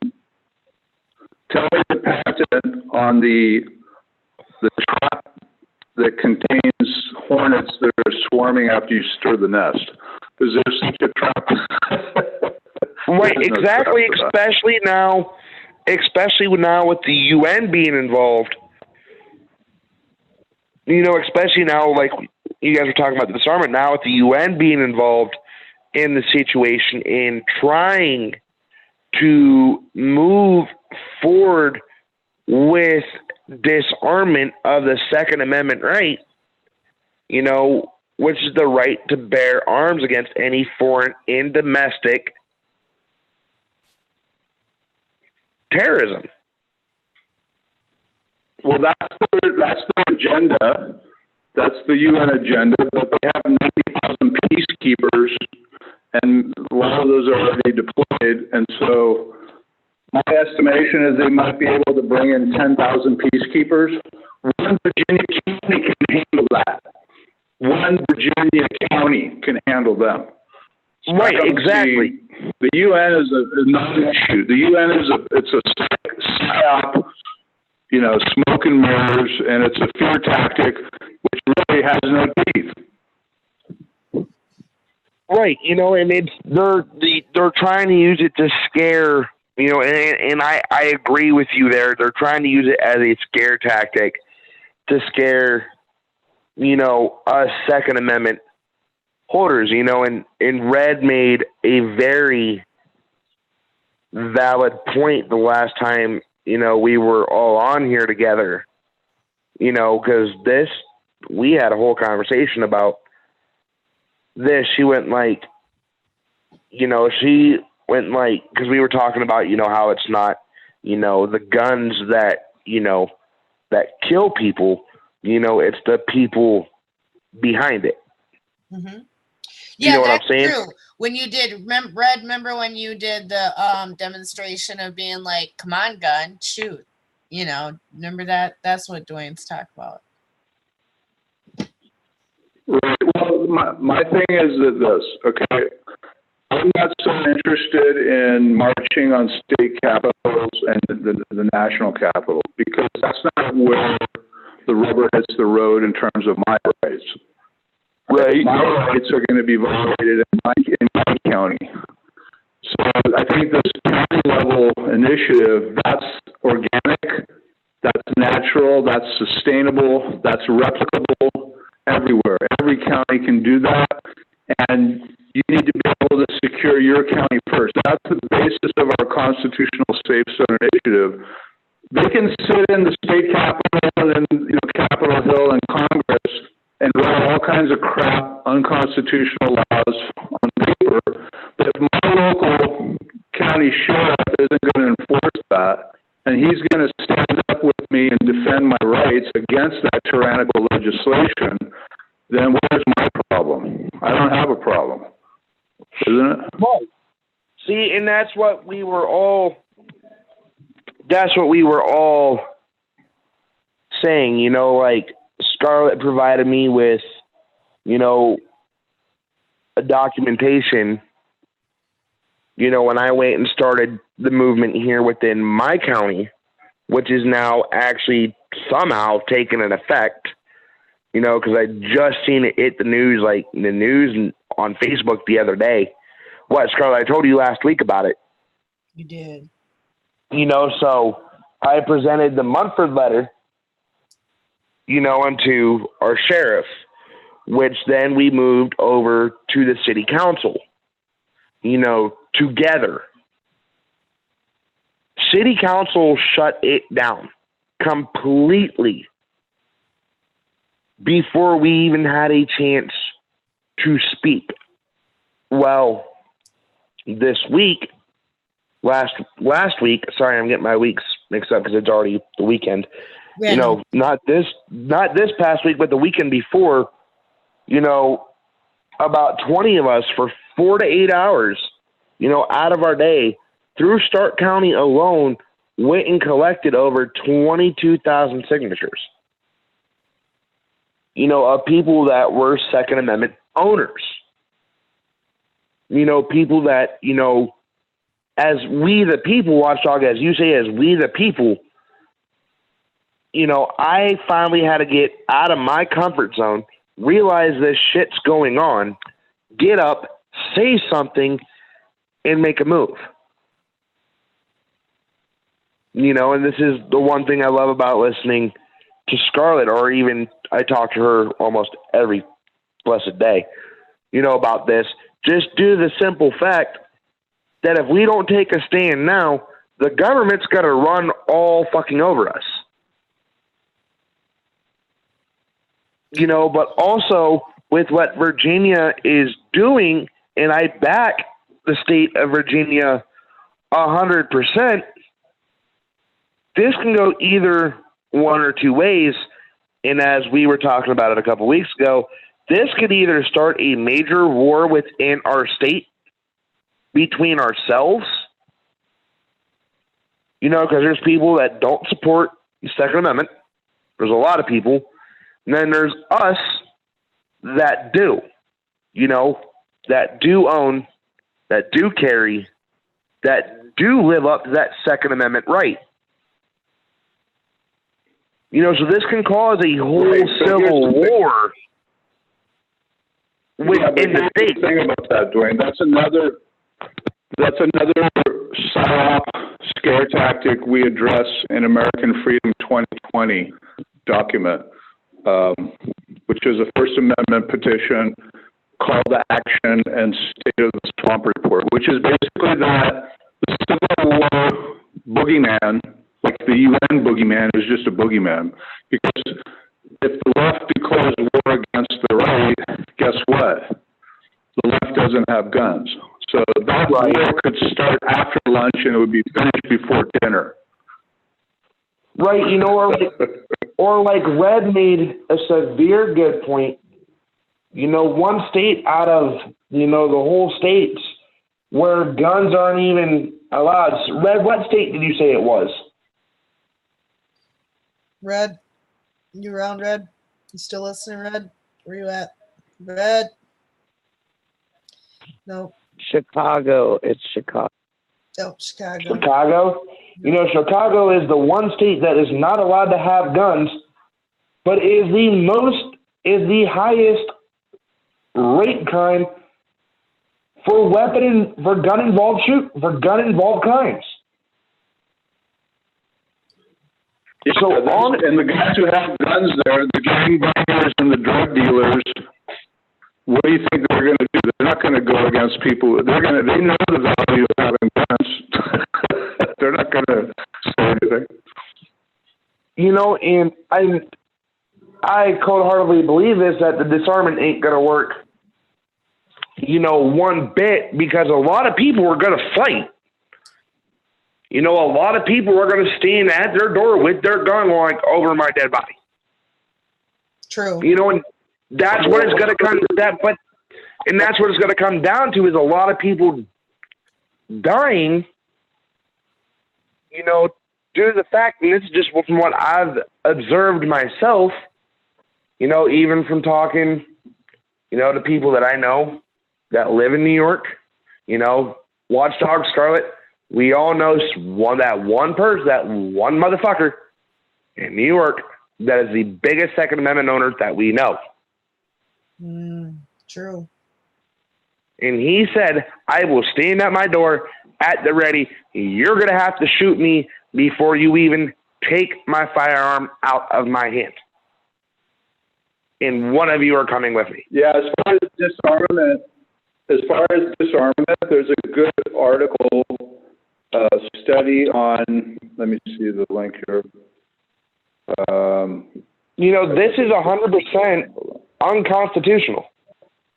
When our founding fathers made the Constitution, they made it not to protect the government's ass, not to protect the state's ass, but to protect our asses against exactly what's going on now. Harvard, the link I'm thinking of is harvardlpr.com. Harvard Law and Policy Review. And there's an article there that talks about the Second Amendment and gun regulation and confiscation. And here's a quote from that. It says, gun prohibition post-Heller, that's the Heller Supreme Court decision, really just means working around the edges to ban obscure and exotic guns that can be carved away from the common use standard. And that court decision, it was ruled that guns that are in common use are protected, and that's the decision that basically overturned the DC handgun ban. Right. This would be a waste of time and energy, the writer says. I have demonstrated elsewhere that even absent Heller, supply controls cannot work because we have so many private guns already. Americans own nearly half of all private firearms on the planet. The civilian inventory approaches 300 million guns at the time of that writing. Now it's over 400 million. And everybody says that we have one of.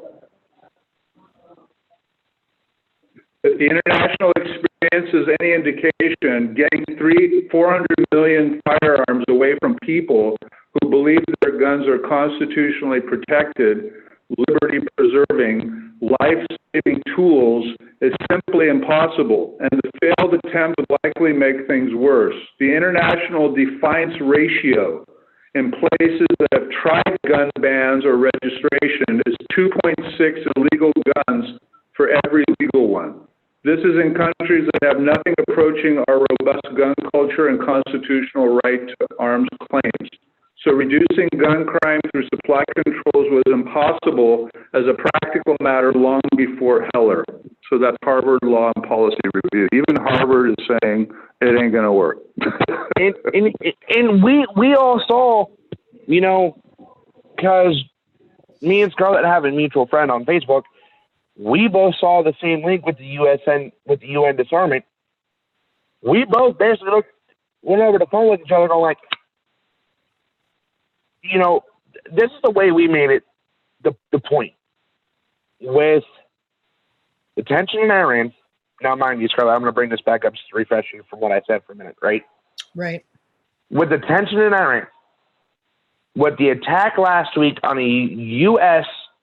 Air Force base in Iraq, Virginia, going on, the shit that is blowing up from Virginia. Then you have the whole Cascadia event. We're looking at one big fucked up situation. Because the Cascadia event goes off. We got a humanitarian, Scarlett, what word am I trying to say? Humanitarian crisis. Humanitarian crisis on the West Coast.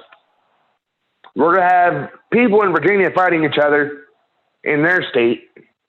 And then Russia, China, and Iran is going to look at us and go, they're at their freaking weakest point.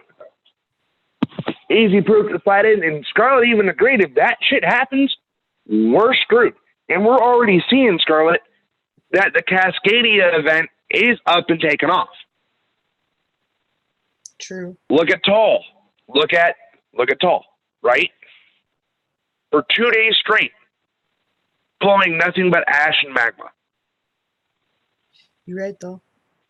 Puerto Rico has been hit, not once, not twice, but 3 different times with a 5 and above earthquake. Yeah, and hundreds of small quakes, including just 27 minutes ago, a 4.2. So take it from a native California, and anything 6 or below is a non-issue. Not for Puerto Rico. The structure. I was going to say, depending on the structural integrity of the buildings, but for California, but like I was saying, we have this whole we eat those for lunch. Right. Yeah. That's yeah, that is true. You guys go through a hurricane, but a freaking earthquake every other dang week. Well, there's just a couple. There's one tonight, Central California, 3 hours, 38 minutes ago. You know, so the Cascadia event is kicking off. We had one in Seattle, Tacoma area, Washington tonight. 2.4 just a few minutes ago, probably an hour ago. See, but there's been also a couple, you know, in Washington itself within the past, week? Yeah. You know, so we're seeing this. So here's what, you know.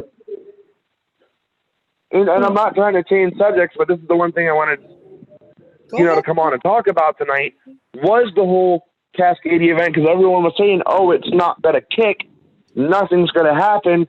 But me and Scarlet, one night this week, went through biblical scripture, and everything that's happening is pinpointing with it exactly. We went through the first book of Revelations. We started at the beginning at like 10 o'clock, like at 3 o'clock at night.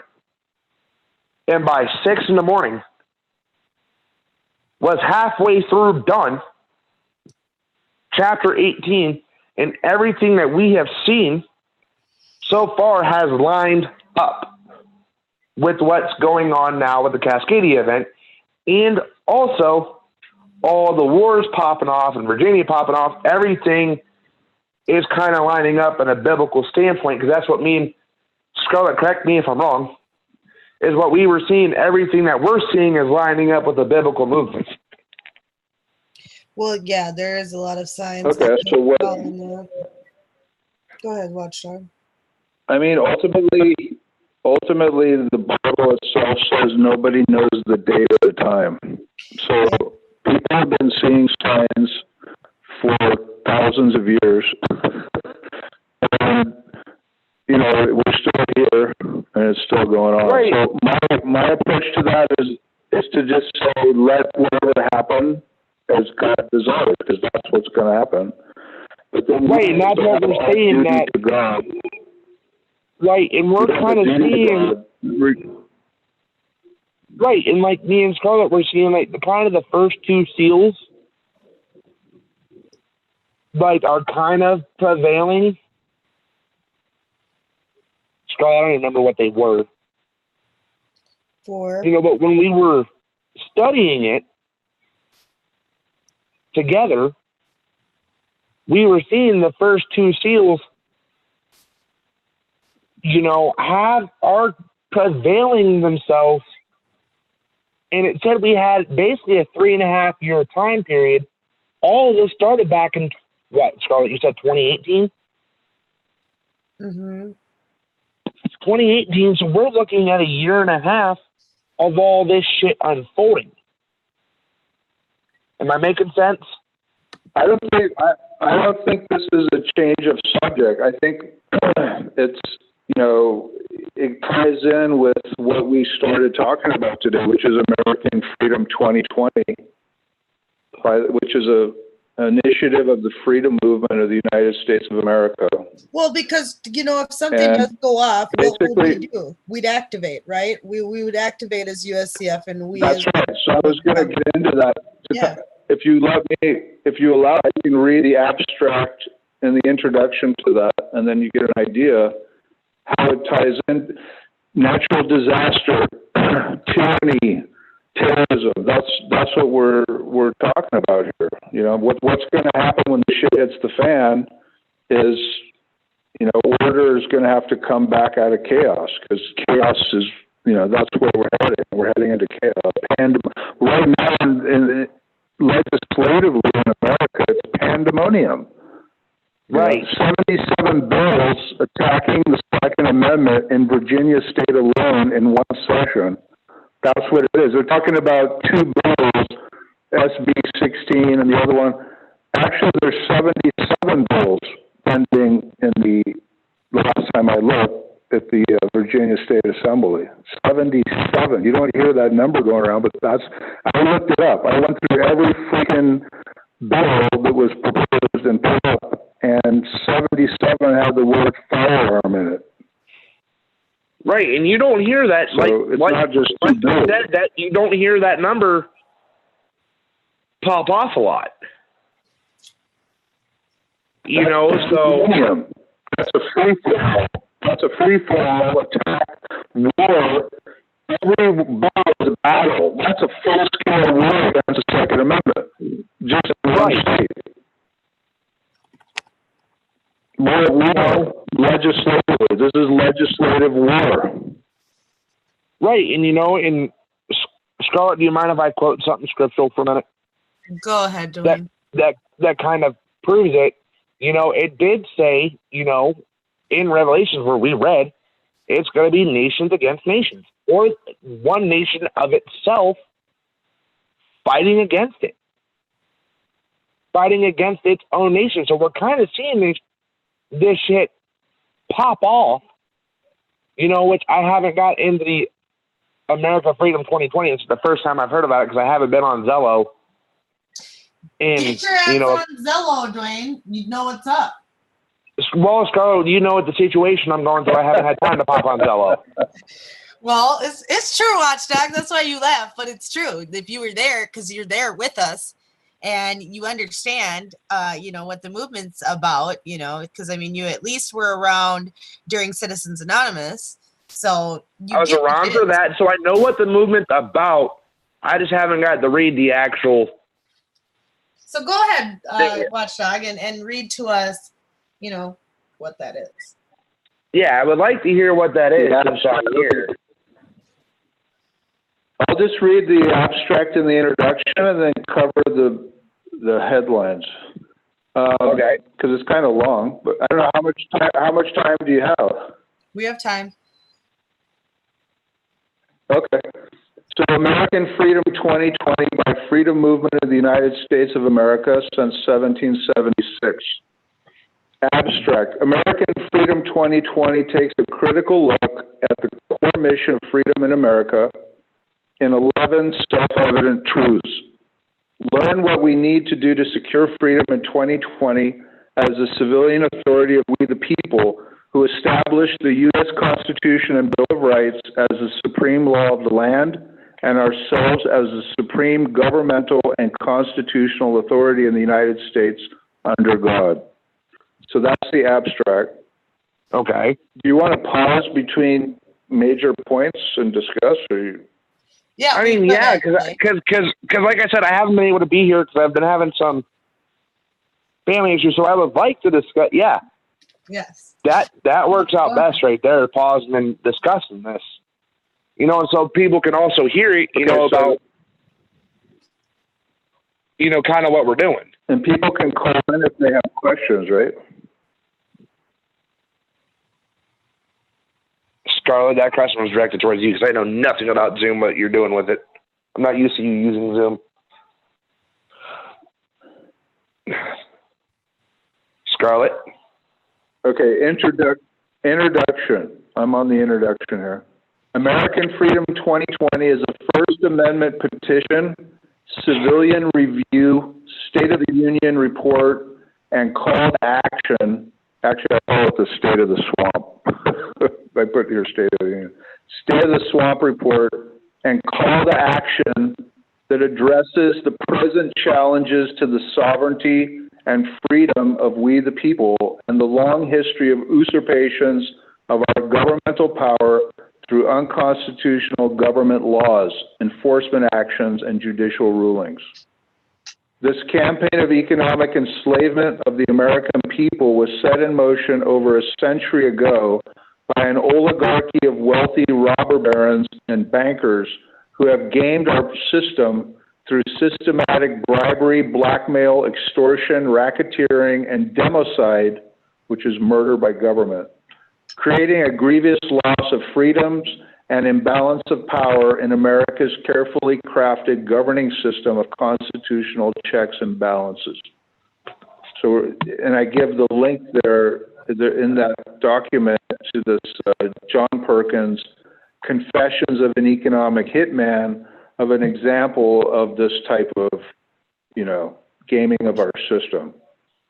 Bribery, blackmail, extortion, racketeering, and all that. For nearly a century, hostile actors have been systematically undermining freedom in America through an extensive ongoing mass propaganda, mass surveillance, and legislative campaign of lobbying our prostitutes in Congress and puppets in the White House to pass treasonous, tyrannical laws to incrementally disarm and rule over us.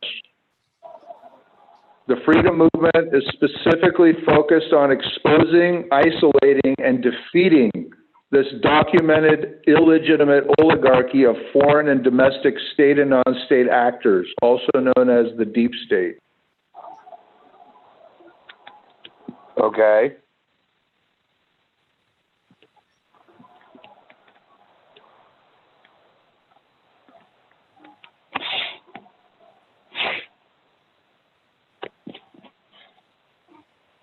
Y'all still there? Hello? Hello? I don't know.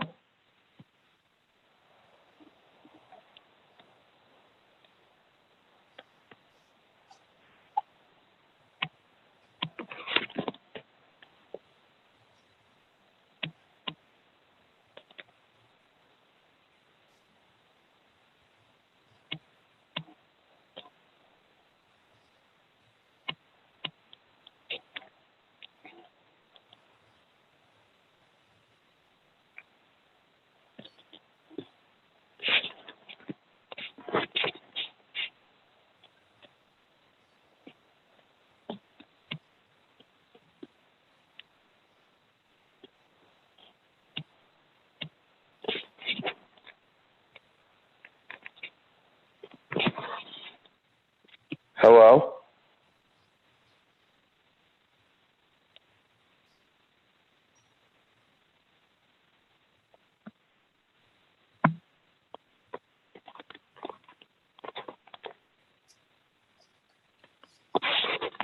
What happened? I don't know, but I lost everybody. We lost Watchdog? Yeah. How'd that happen? I don't know. When that happened just now? I lost you. I lost Watchdog. Watchdog was in the middle of speaking. Weird. Well, we'll try to get Watchdog back. Let's see. You know, but while we're in the process of trying to get Watchdog back, Scarlet, you know, like I was saying, I was reading, you know, I went back and reread everything. Mm-hmm. And a lot of this did line up. I think we were more focused at the, like, trying, like, once the whole Antichrist thing came out. Yep. That we kind of focused on that and pushed our majority on that because we were trying to name people, like, off our rear end. Right, to try to figure that out. Right. You know, but then I really started digging, you know, and I went to my pastor, you know, the person that helped me get, you know, my ministerial license. Right. You know, we bought my ministerial license offline. You know, he wasn't really going to put me through training since I know my Bible really well and I've been within the church for a while, you know, and then did my training with them and had me, you know, inducted or whatever it's called, my ordination service. Yeah, ordination. There you go, buddy. You know, and he went like, you know, and I was telling him like what me and you were talking about, you know, with all the events and pointing out different events, you know, that, you know, we were seeing. He's like, Dwayne, everything you guys are reading is lining up completely perfect with it. Like, Scarlet, when I say perfect, I mean like this is straighter than a fucking arrow. Right. Like, this is straighter than a long-edged arrow or a double-edged sword. Scarlet, this is how straight and narrow we're looking at it. Right. You know, and the biblical aspect, you know, if you guys are listening, you know, everything that Revelations 1-18 that we've seen so far pretty much lines up. And Scarlet, you are the first ever person that got me to be able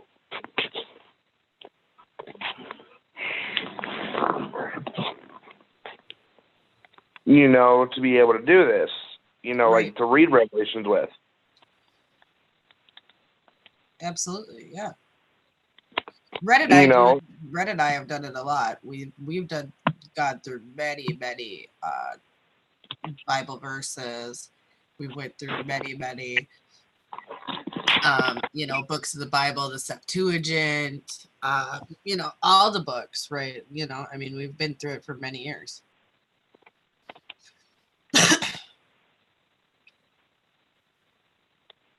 So, you still there, Dwayne? Yeah, I'm seeing it. Sorry. Texting about my kid for a minute. Oh, I see. Just wondered what I was like. Did we lose everybody now? Like, what is going on? No, I'm still here. I'm texting about my kiddo. Oh no, it's all good. A quick update as we're talking about tall. They're talking about potentially magma could be rising up through the ground because of the new cracks that are occurring. More than 44,000 people are evacuated in shelters, but thousands have refused to leave their homes or have drifted back.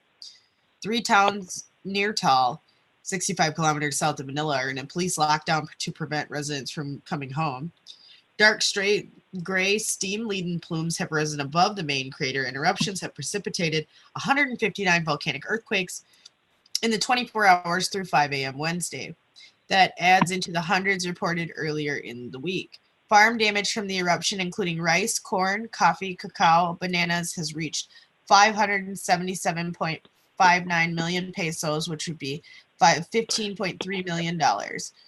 Mass fish deaths are expected in the lake surrounding the volcano because of daily sulfur dioxide emissions that measured 16.86 tons on Tuesday, or 1,686 tons. It's difficult to predict how long the volcano will remain at the current heightened level of activity. So once Tall kicks off, we're looking at the rest of these to kind of kick. Possibly, yeah, because, let's say Tall ends up being like a Tambora. Right. Tambora was a VEI 7, and it gave us the year without a summer. Right. We stayed in winter for a complete year. And blankets the world in this, it's very, very concerning. Besides the 2 5.5s and the 5.9 on the Mid-Atlantic Ridge. Right, because Puerto Rico's getting hit, and this is what I was kind of looking at.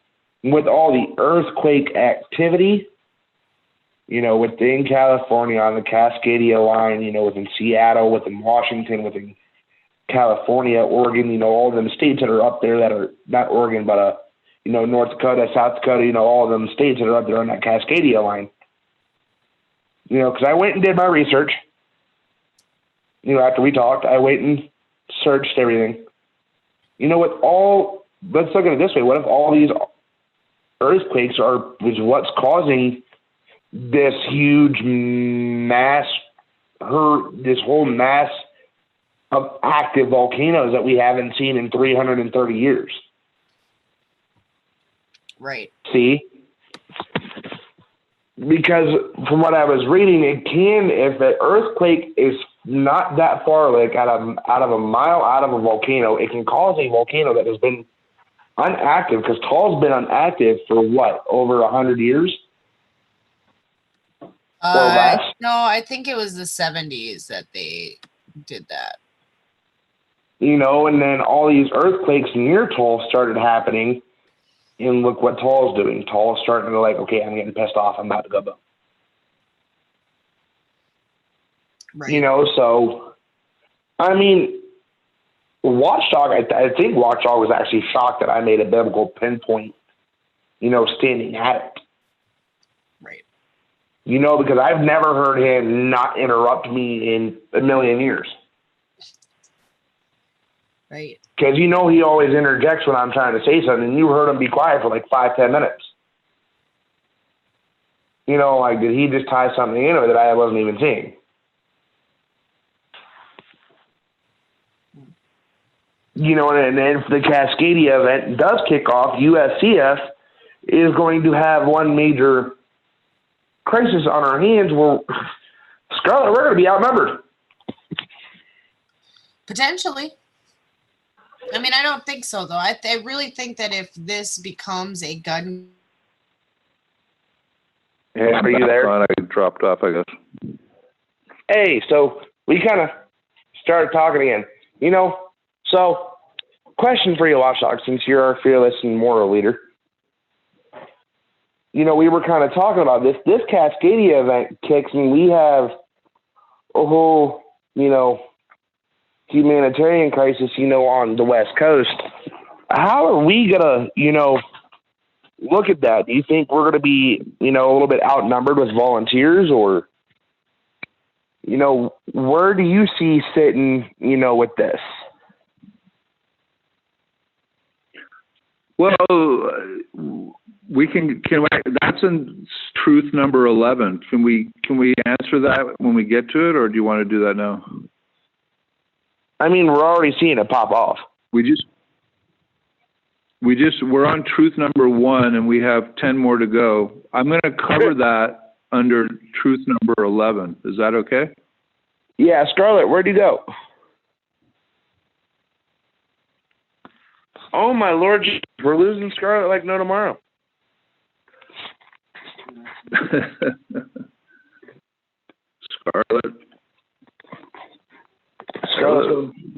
Scarlet's going like, screw this Zoom thing. This is the first time. Well, no, this is the first time. All right. Okay. We're good to go. Okay, you're there. I hear you now. I was about to say, Scarlet, where'd you go? You disappeared on me again. I did. Dude, what is up with this? What made you use Zoom?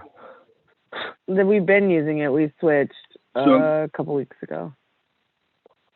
Are we ready for truth number 2? Or did we want to discuss truth number 1? Well, I guess let's move on. Truth number 1 is, where did I drop off? I don't even know where I dropped off. I don't even remember. I think you were just getting ready to get into truth number 1. I believe so. Oh, I didn't even cover truth number 1? I don't think we got that far. I think you just got truth there. Number 1, freedom is an individual God-given right. Freedom from slavery, freedom of speech, the free press, freedom to assemble, freedom of religion, and freedom to petition, alter, and abolish despotic, tyrannical governments that seek to confine or enslave us are some of the freedoms enjoyed by Americans. Did I say that before? Nope, you just said it now, though. You did. Okay, good. So I'll just keep going. Freedom was not established in America by vox populi through a democratic process of popular vote. Nearly 70% of the colonists wanted to remain subordinate debt slaves under the King of England. Had the Founding Fathers subjected the decision to declare independence from Great Britain to a vote, it would have lost. Rather, freedom was forced upon an unwilling supermajority, 3% minority of our freedom-loving patriots. The reason they did not put it up for a vote is simply because they had no moral obligation to do so. And this is our most important point. It doesn't matter what everybody says. It doesn't matter what, who gets voted into office and the laws they pass and, all these different things. We have the individual God-given right to be free and to keep and bear arms. Right. Every individual has the God-given right to live free and independent, even to the point that if 99.9% of the people vote to be slaves, it would be the right of the 0.01% to resist slavery by bravely imposing freedom on the majority against their will. That's the meaning of land of the free and home of the brave. So that's point number 1. Truth number 1 is that it doesn't depend on what the government says. It doesn't depend on how many people don't like the Second Amendment. It doesn't matter of any of that. We have the God-given right, and we have the right to exercise it. And that's it. Right. That's how we got it. How did we get our freedom? How did we get our freedom? 3% of the population of the colonies, the 13 colonies, picked up their guns and forced freedom on an unwilling supermajority of colonists who were siding with the King of England. That's not democracy, folks. Right. No, it's not. And we got to come back and find a way. Go ahead, Dwayne. And it's not, I think you used the word democratic or something around democracy, somewhere around them words. Sorry, my phone's cutting in and out. But it's not, and we're kind of tied in that, that tyrannical slavery that you're talking about with interest, number one. Whether people want to open their eyes. Democracy is a subordinate support for securing our rights. It's a tool. It's a tool that's designed into our Constitution, the voting and all that, on the basis of running the government, on the basis of securing our God-given rights. Our God-given rights are not subject to democratic vote. Right, and that's what I was the point. Democratic methods and tools we use to put people in office and do certain things to secure those core rights. It's not. Right, we don't use democracy to whittle away our rights. Right, and that's what I was just getting ready to say. And that's what it's come. But the sad reality of the fact, whether people want to realize it or not, that's where it has come. That's where it has come down to. And right. I'm not afraid to say this. They're using democracy as a weapon to deprive us of our God-given rights. Right, and it seems like more of a tyrannical slavery thing to me. And I'll explain it here in a minute. Because of the fact that if we look at it, all of our rights from back until 1776, until now, are being completely stripped, away. Yeah, just like the Magna Carta. If you look at the history of the Magna Carta in the 1200s, it was established. It's practically been dismantled and destroyed today. Exactly. There's nothing left of it. See, exactly, and that's where I was saying it's turning into that tyrannical slavery aspect, because we're all expected to bow down and worship, or obey the government. Yeah, the royal family, the royalty. Right. See, but that's what it goes back to the roots. Right, but in all reality, the government at this point can kiss my white hairy ass, because I'm done living this way. So here's the thing, Dwayne. What I was talking about when I was talking to the air after I got disconnected is that America, we're going to lose our legal gun rights eventually, and that's what Virginia's all about. It's the canary in the coal mine. A state that's been historically red just flipped blue, and they're freaking out. Right. That's due to immigration. Immigrants vote left wing. 70% of immigrants vote left Democratic, blue. And you're going to see North Carolina's next, Florida's going to follow, Texas will follow. All these traditionally red southern states are going to flip blue. And that's going to happen to every state in the United States eventually through immigration if something doesn't change. Right. We're going to lose the Second Amendment, because all they need to repeal the Second Amendment is a 2/3 vote in the House and in the Senate, and a 3/4 ratification by the states. They're going to get that.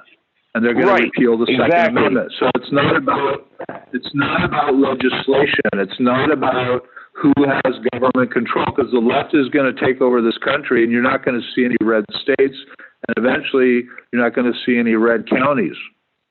But they're not going to be able to disarm 400 million guns from, whatever number it is, 100 million Americans or plus. They're not going to give up their guns. That's what we've been seeing. Connecticut, Washington, Virginia. They're not turning in the guns. They're not registering them. New York also, even New York.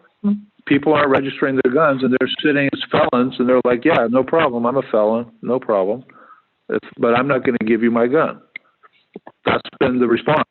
And Virginia is an overwhelming response. And what's going to happen is eventually it's going to be the right-wing, even left-wing gun owners against every local, state, federal government, because they're going to be democratically blue controlled, and they're going to come for your guns. And that's going to be the Civil War if something doesn't kick off before that, because it's going to be about the Second Amendment. That's where the right-wing consensus has drawn the line. Say anything you want, do anything you want, but as soon as you come to start taking our guns, that's levying war against we the people, and that's exactly what it is. So let me get into this, because we've got Hey, Scarlet, I got a dip. I got law enforcement at my door. Oh, Lord, Dwayne, goodbye. Goodbye. Bye-bye. Continue, watchdog. Oh, you have to go to work. Okay, thanks, Dwayne. No, that was, no, I said continue, watchdog. That was just Dwayne. Yeah, no, I was saying bye to Dwayne. Oh, yeah, Dwayne's already gone. He was helping out. Truth number 2, people's sovereignty is key to freedom. The sovereignty of the people is the key to freedom. That's the second truth. In political theory, sovereignty is supreme authority with legitimate power over some polity or jurisdiction, with the ability to direct and project force through armed forces across space and time against all potential adversaries to an overwhelming degree with impunity. That's sovereignty. In American politics, we the people assumed the position of sovereignty or supreme authority in 1776 through our Declaration of Independence, where it states, in the name and on the authority of the good people of these colonies, ... we declare independence. We later affirmed our sovereignty in the preamble of the U.S. Constitution, where it says, we the people of the United States, in order to form a more perfect union, ellipsis, do ordain and establish this Constitution. Finally, in order to maintain freedom, our rights, our sovereignty, and constitutional rule of law in the United States as a legitimate power, we ratified the Bill of Rights and the Second Amendment that states the right of the people to keep and bear arms shall not be infringed, which gives teeth to the first two documents. Those three governmental acts form the legal basis of we the people's sovereignty as the supreme authority of the United States government on paper. So that's the second truth. Should I go for 3, or you want to? Yeah, go ahead. Okay, third is political will plus action is the key to sovereignty. Merely having rights and enumerating them on paper in legal documents is not enough to be counted as a sovereign legitimate force.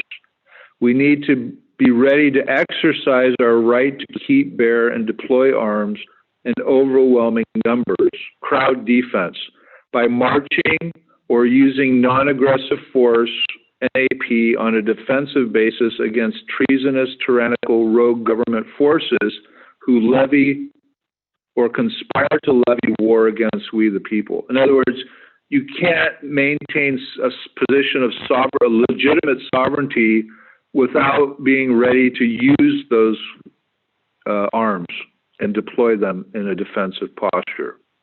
That's the third truth. You can't just keeping and bearing or having guns is not enough. No. You have to be ready to use them. Well, we are, and that's, I think, half of the problem with people. They're concerned about that next step. You know, when it comes down to it on Monday, if, you know, things get tense in Virginia and it comes to a point where, you know, they're posturing against the people, they're going to have the discretion of knowing when is the time, once they're fired upon, you know, once they're coming to take their guns or disarm them, when is the time that they're actually going to act and use those weapons, not just threaten with them. We have that down in truth number 11, which is rules of engagement. What are the rules of engagement? So I can touch on that right now because you're talking about it. Go ahead. This was in June 2018. We launched Defend American Gun Rights Operation. And there's a Zello channel for that. Zello.com/DAGR. That's if you want a link on Zello and get involved in that. So we established proposed rules of engagement for civilian forces. So this is what we came up with as a consensus. This is American citizens from many different states, and you know, this is the consensus we came up with. Quote, any state or non-state actor, foreign or domestic, who seeks to disarm a constitutionally carrying U.S. citizen is deemed an enemy combatant of the civilian authority of we the people and may be resisted by use of any and all necessary force in self-defense under the rights guaranteed in the Second Amendment to secure freedom in the Republic. So those are our basic rules of engagement. And that's pretty much the consensus of the gun owners of America, is that if you try to disarm me, then it's game over. You know, then I'm going to defend myself. Well, absolutely.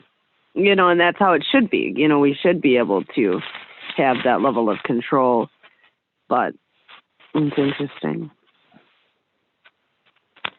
You know, we'll see if we can make it. So number 3 is talking about marching. So let's talk about marching. Marching means in policy, in foreign or domestic policy, you basically have 6 options traditionally. Sit quiet and do nothing. That's the first policy option. And that's been pretty much we the people's policy for a long time. I would say since the Civil War. We pretty much, you know, sit quiet and do nothing. But we should understand what's the real function of sitting quiet. What's the purpose of that? It's not sitting quiet and doing nothing. It's sitting quiet so you can develop strength. We should understand that. Preparing means training, improving your skills, acquiring arms, acquiring supplies and logistics, and planning and networking and building your strength. You don't waste your time and just sit quiet and do nothing, right? Policy means sitting quiet so you can develop, right? Right. You can't develop if you're busy at war. So sitting quiet is so that you can become stronger, not, you know, become lazy and inactive. Second policy option is marching, right? That's a show of force. So when you march, you want to show your force. Put all your missiles out there, all your tanks, right?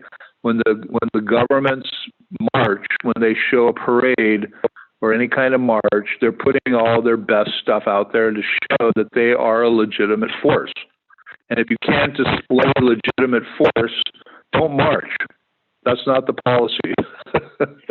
If you're going to go out with, you know, potato guns and slingshots, and you got about 100 guys who are going to march up and down the street, I'd say stay home.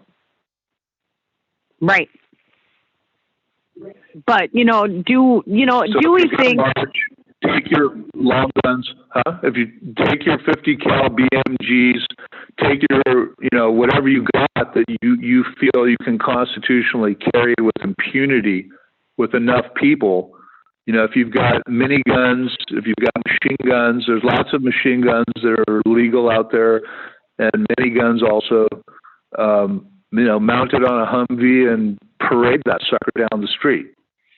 You know, if you got thousands of guys marching with you, just take everything you got and show your force. Because otherwise, if you don't have enough force to show sovereignty in your jurisdiction, if you can't impress those who are competing with our sovereignty, if we can't impress the fact that we are sovereign, we have more forces, we can deploy more guns than they can in a given situation, then there's no point in marching. No, you've got a good point, because if we're not willing to take anything over, if we don't have the power, well, what's the pomp and circumstance for, really? Marching does not mean war. It does not mean you're storming the Bastille. But marching means marching. It's a show of force. It's not an exercise of aggression. But if you can't get the people, so that's the biggest issue, is you have to have the group of people who's willing, and your ideals have to be the same so that you could, you know, march with impunity and have an idea and have a plan and not just be going to aimlessly march. Right. Marching should have an effect. So I think Virginia, there's a good case for marching right now. There's enough support. If they get the numbers, then I think it's a good policy. So number 4 is bearing arms and using them against tyrants are essential God-given rights of natural law. Snakes without fangs die out in the wild, and God's natural law arrangement for humans to defend themselves is through the use of weapons. The right to self-defense for self-preservation and self-determination is given to us by God.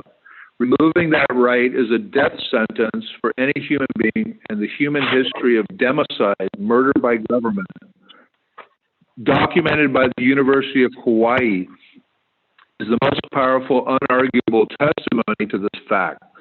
And you can go to Hawaii, HAWAii.edu/power kills, POWERKILLS/murder.htm, and read the study on the University of Hawaii democide, which means not capital punishment, not death through warfare, but murdered by your government, which is the number one unnatural cause of human death historically in human recorded history. Up to 1 billion people are estimated to have been murdered by their government. That's the greatest threat we have. Our founding fathers understood that, and that's why we have the Second Amendment. It's to protect ourselves from the greatest threat, which is our government.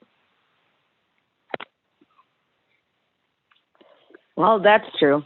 Our greatest threat is the government at this point, and it always has been our greatest threat, but somehow we've allowed it to sit unchecked for so many years to where now we're having to play catch up as patriots to try to figure out a plan so that we can even try to get the government back into line.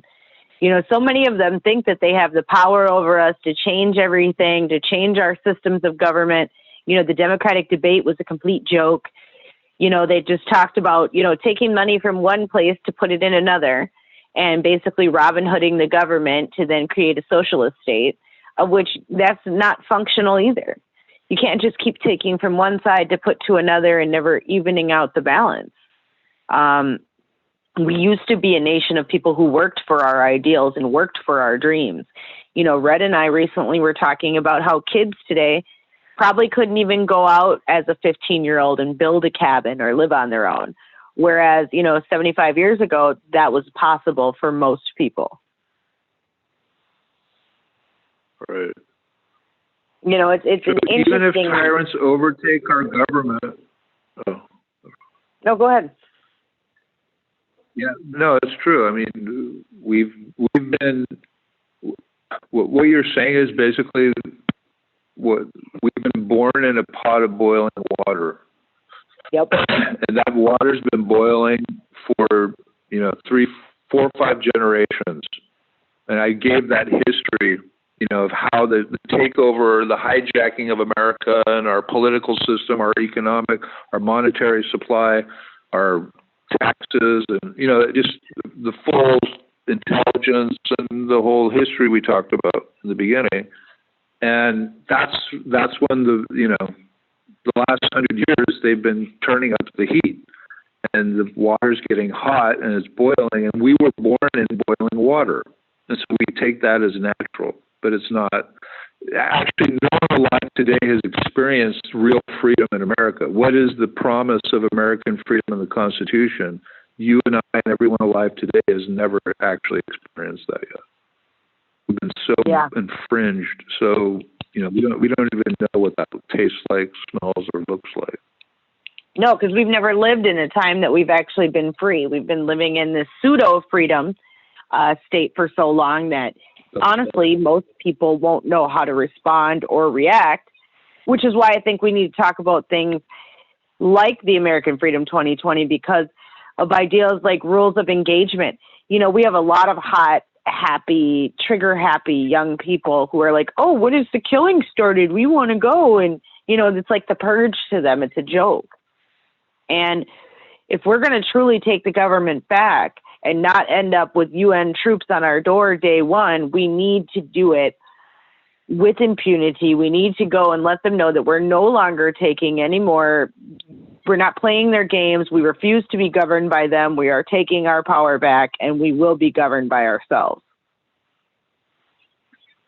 But you notice the UN Agenda 2030. What is it called?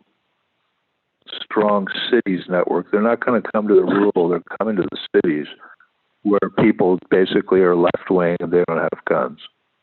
They're right. going to rule and over the this cities. Is why they've been getting everybody to move to the city, right? This is why they've been making it attractive to be in the city. Oh, look how many amenities you can have. They're making all these smart apartment buildings, smart buildings. And that is the Smart Cities Initiative. That's Agenda 2020. Yeah, which is now turned into 2030, 40, 50. Yeah. Yeah, Agenda 21 was the original one, Agenda and they want to have it. They want to have it done. Yeah, Agenda 21 was the original plan that was supposed to be in place, lock, stock, and barrel by this time.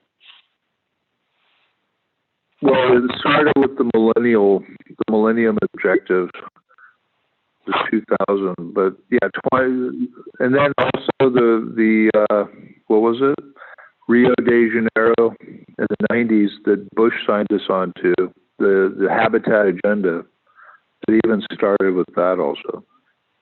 And then you get into what's coming down the pike is the Rockefeller Foundation, America2050.org talks about Agenda 2050, which is to have 100% urbanization in America by 2050. Means you're not going to be, which is builds on Agenda 21 and 2030, which is basically turning in all non-urban megacities. So they have like 13 megacities that state sovereignty is doomed. Means they're going to merge states into megacities, and then all the rest of the land is going to be off limits to human beings. It's going to be wilderness. Yep, this is why so many national forest lands and have been opening up, and more land's been purchased and bought, because then that land is going to be off limits, to Americans, and we're going to be, told that our carbon imprints can only be in small cities and areas so they can control the carbon, and it'll be taxed sooner rather than later. Human habitat. You're going to live in an Agenda 21 shipping container on top of a shopping mall in a city that's connected to other cities by high-speed rail. As long as your social score is good, you can get on the high-speed rail. And if you're not, if you're talking about First Amendment, Second Amendment, all that dinosaur stuff, then you're not going to even be able to get on the train. You're going to be stuck in your cubicle. And then they're going to diagnose you through artificial intelligence with some disease, some psychological disorder. And then they're going to deliver that to you through some, your water supply, which will be controlled, and, your medicine will get injected into the water, so you don't even have to bother taking it. And then eventually, they're going to give you some genetic, biological, disease that's targeting your DNA, and, you're just going to disappear off the map. You're unwanted.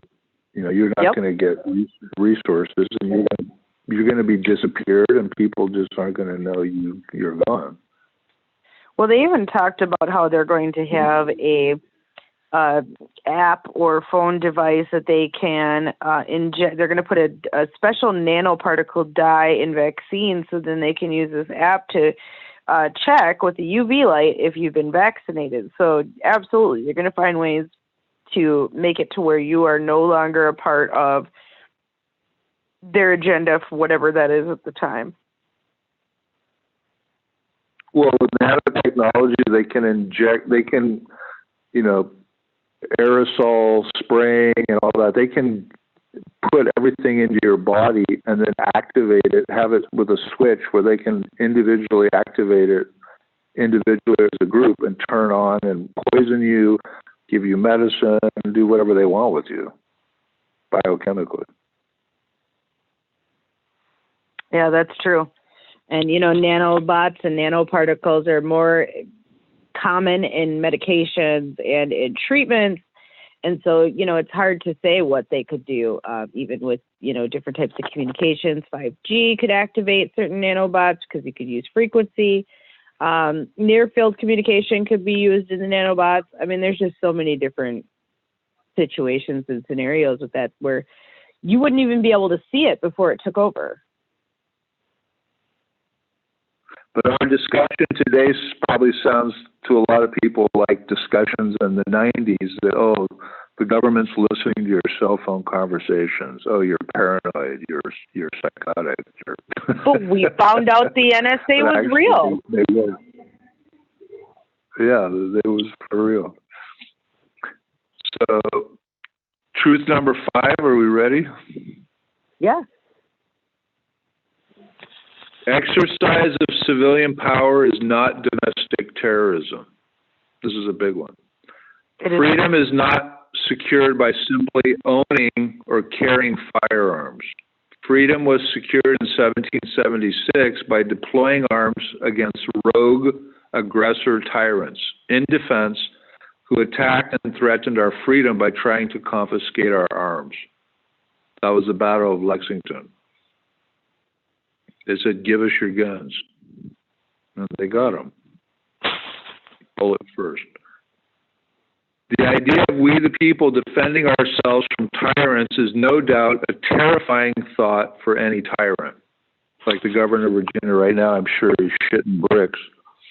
I wonder if he's even still in the state of Virginia.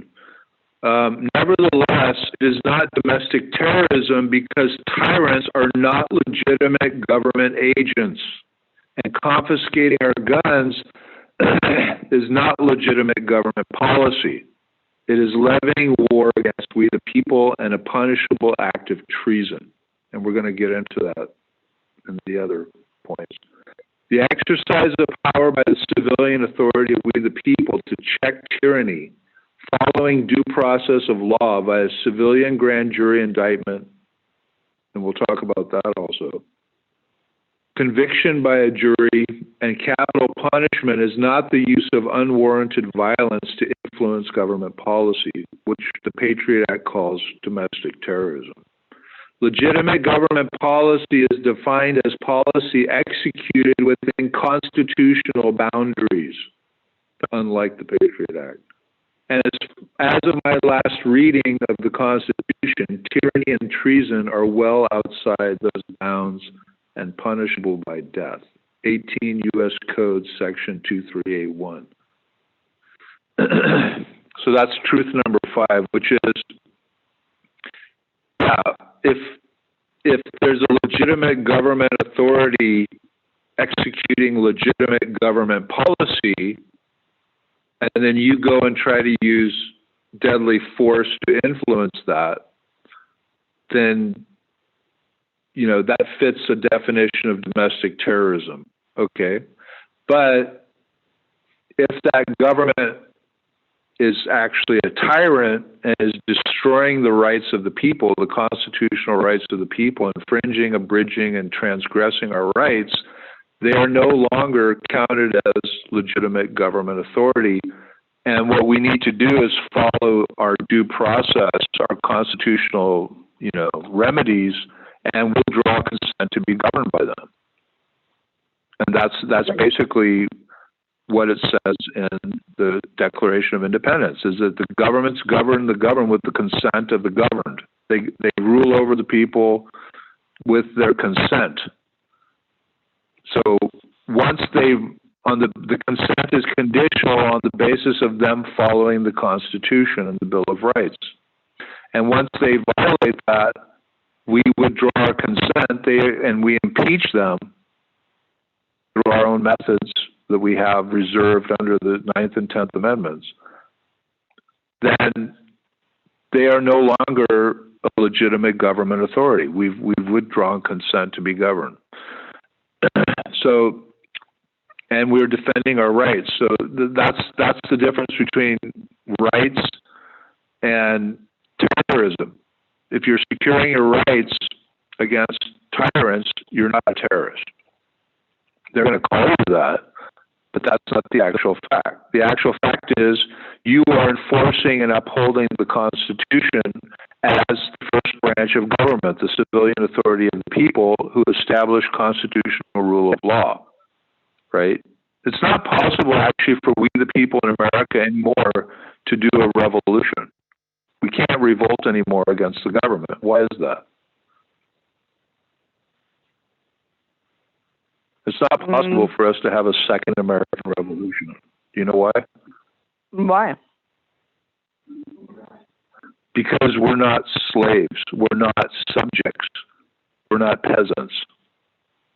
We're the sovereign, the supreme authority, governmental authority in this country. Kings do not revolt. Kings suppress insurrections. They suppress revolutions. They put down rebellions. Kings do not rebel. Who are they rebelling against? God? Because they're under God, right? Who's above the king? God.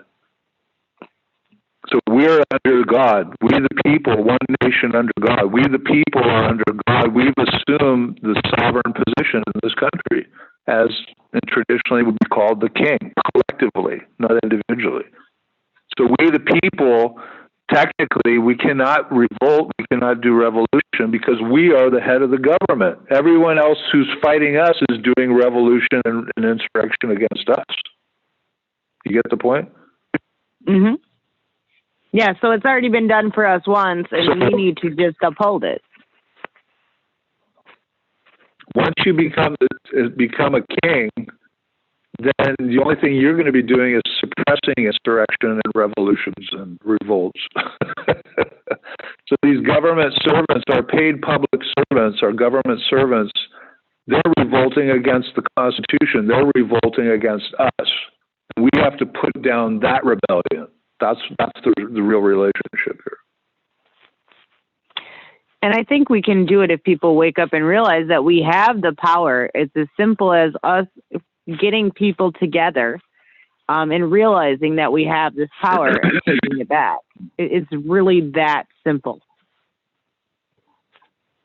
Well, I think we have to, what I've been using the last 5 years as an analogy, I think works for most people to understand the relationship between we the people and the government, which is we the people are like owners of, let's say, and they're not our corporate, we don't have corporate sponsors, but Dunkin' Donuts or Winchell's Donuts or something. Okay, so we own a Dunkin' Donuts franchise, we the people, right? So we have, let's say, or even a company. Let's just say we own a company, Dunkin' Donuts, a donut shop. Let's keep it simple. We own a donut shop together, and so we have established articles of incorporation, and all we the people are all the members. We're the owners of that. We have an equal share in that company, right? Right. So, so now in our articles of incorporation, we have given allowance to hire a manager who can hire other employees and who can make office rules and run the donut shop. So that's delegating power to the federal government to make laws and to run the donut shop. But the condition is that the office rules cannot supersede or contradict the articles of incorporation. The manager doesn't have that power. Right. So now what happens is the donut shop's running, we hire the manager, the executive, and they're making rules of the office, and all of a sudden, so over time, what happens is they say, well, you know what, we're not going to make donuts anymore. We're going to make paper airplanes. And the owners cannot come in from, 9 a.m. to 5 p.m. They're not allowed in the donut shop. And, like this, they say you can't, we're not going to give you money anymore. Your share of the profit from the cash register, that's not going to get distributed to the owners. And like this. So you have basically this insurrection of the management and the employees in the donut shop. So what's our remedy? What do we do? The owners have to come together, take up long guns, go into the donut shop, and kick that guy to the curb. And any employees that are, complicit. And then we take over the donut shop for some time if we need to, and we run it. And then we start looking for new manager and new employees and who are going to follow the articles of incorporation. Right. And that's basically what we're trying to get our government to do right now with the Constitution.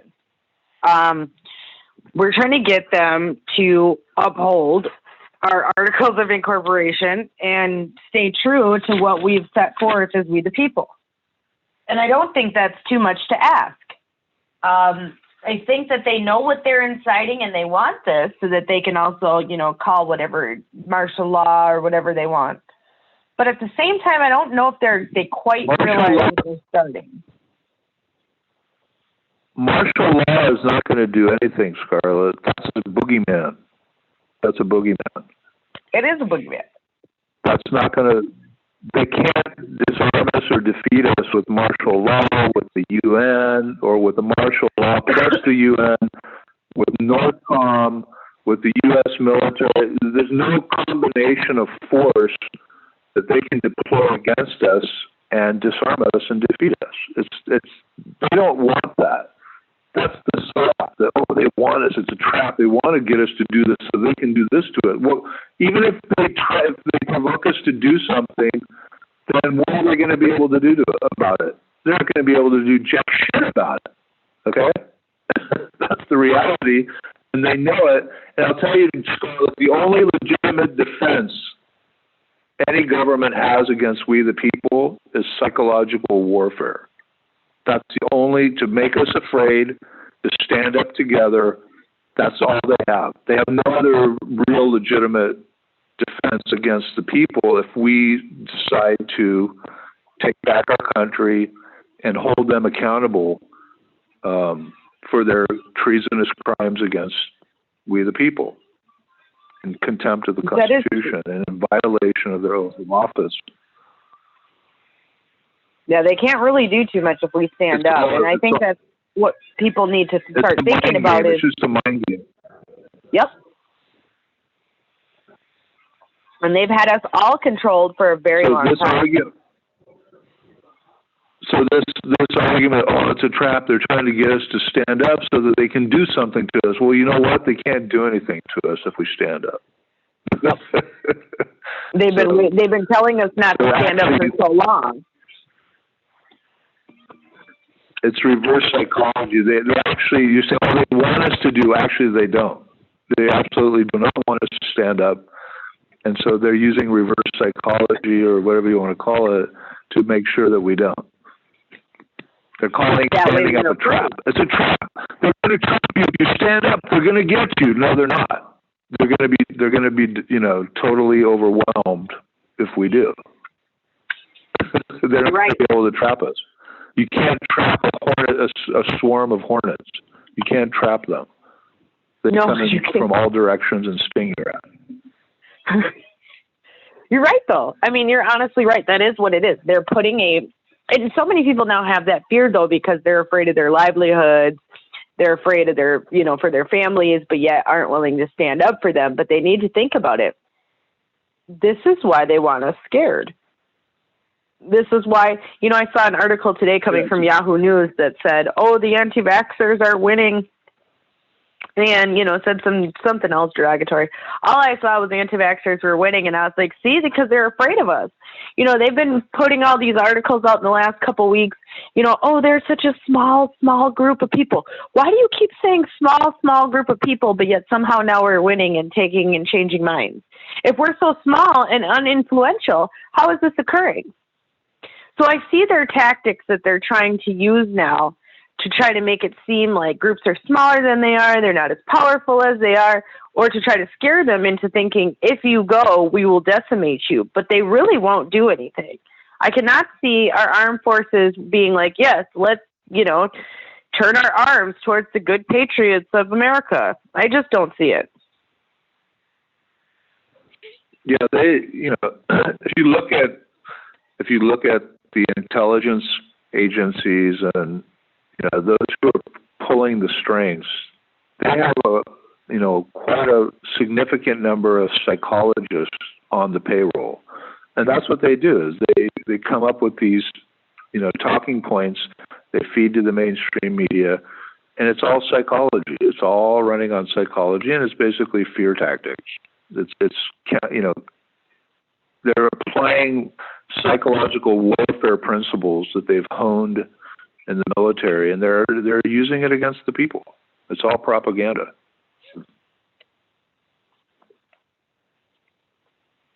Yeah. It is propaganda. It's not something that we should be currently afraid of, is what, to wrap that up. It's not something we should be afraid of. It's something that if they are signaling, it's most likely because we have the power. Yeah, we'll get to the PSYOPs in truth number 10, I believe. That's where I cover each one. So let's go to 6, and 6 is War on the Second Amendment. Exercise, yeah. Truth number 6, war on the Second Amendment is treason. We need to cut through the bullcrap and fake news and not be under the spell of any illusions by stating the plain facts. The war on the Second Amendment is not about mass shootings, gun homicide, bump stocks, pistol grips, or so-called assault weapons. The 100-year legislative war against the Second Amendment that started in 1927 is really a coup d'etat against we the people by an illegitimate oligarchy of deep state globalists who are in an arms race with us, seeking to disarm and destroy our sovereignty as the supreme governing authority of the United States of America. Presidents Eisenhower and JFK both saw the threat of deep state shadow governments, foreign insurgents, and their secret societies, and publicly warned the American people to remain vigilant against them. The existence of the oligarchy was recently documented by Princeton University, who concluded that America is no longer a democracy and has become an oligarchy. That's scholar.princeton.edu website. I have the link to that PDF if anybody wants. It's an important document. And you know what, Scarlet, with this 2014 study by Princeton, nobody said anything against it until this year. Do you know that? If you Google that study, really? you will see that the mainstream media I think the Blaze and these different ones, they're starting to attack the study and saying it's not true, there's no oligarchy. That's a canary in the coal mine to me. Why all of a sudden, 5 years later, are they attacking this? Because they know we're using this this is basically, the Wizard of Oz, and this is the fan blowing against the curtain and showing the outline of the wizard through the curtain. And they want to they want to debunk this because this is scholarly, scientific. I don't know if it's scientific, social science, but this is documentation by academic authority of the existence of the oligarchy, and they don't want people to be able to target that. Right.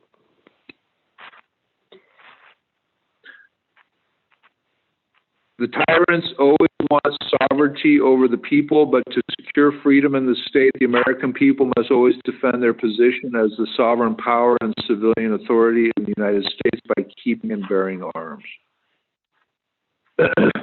So now we're going to talk in number 7, what is the U.S. definition of treason? And I think this is a big information gap for most, even patriots. They talk about perjury. Oh, he violated his oath of office to uphold and defend the Constitution. It's perjury. It's nothing like perjury. Perjury is, I think, those are like, the crime of perjury versus the crime of treason. It's like, it's night and day. Treason is the highest crime in the United States and the only crime defined in the U.S. Constitution, and it's punishable by imprisonment and up to death. And every participant is considered a principal. In other words, you can't just be an accomplice. Even if you're so-called an accomplice, you become a principal when it's an act of treason. Everyone's punished and prosecuted as a principal, no matter what role you play. So that means all these legislators and their staff, the staff who's writing the bills, perpetrating the acts of treason, conspiracy to commit treason, they're all principals under this Constitution. According to Article 3, Section 3, it says, treason against the United States shall consist only in levying war against them or in adhering to their enemies, giving them aid and comfort. Okay, so we're going to talk about that. What is levying war?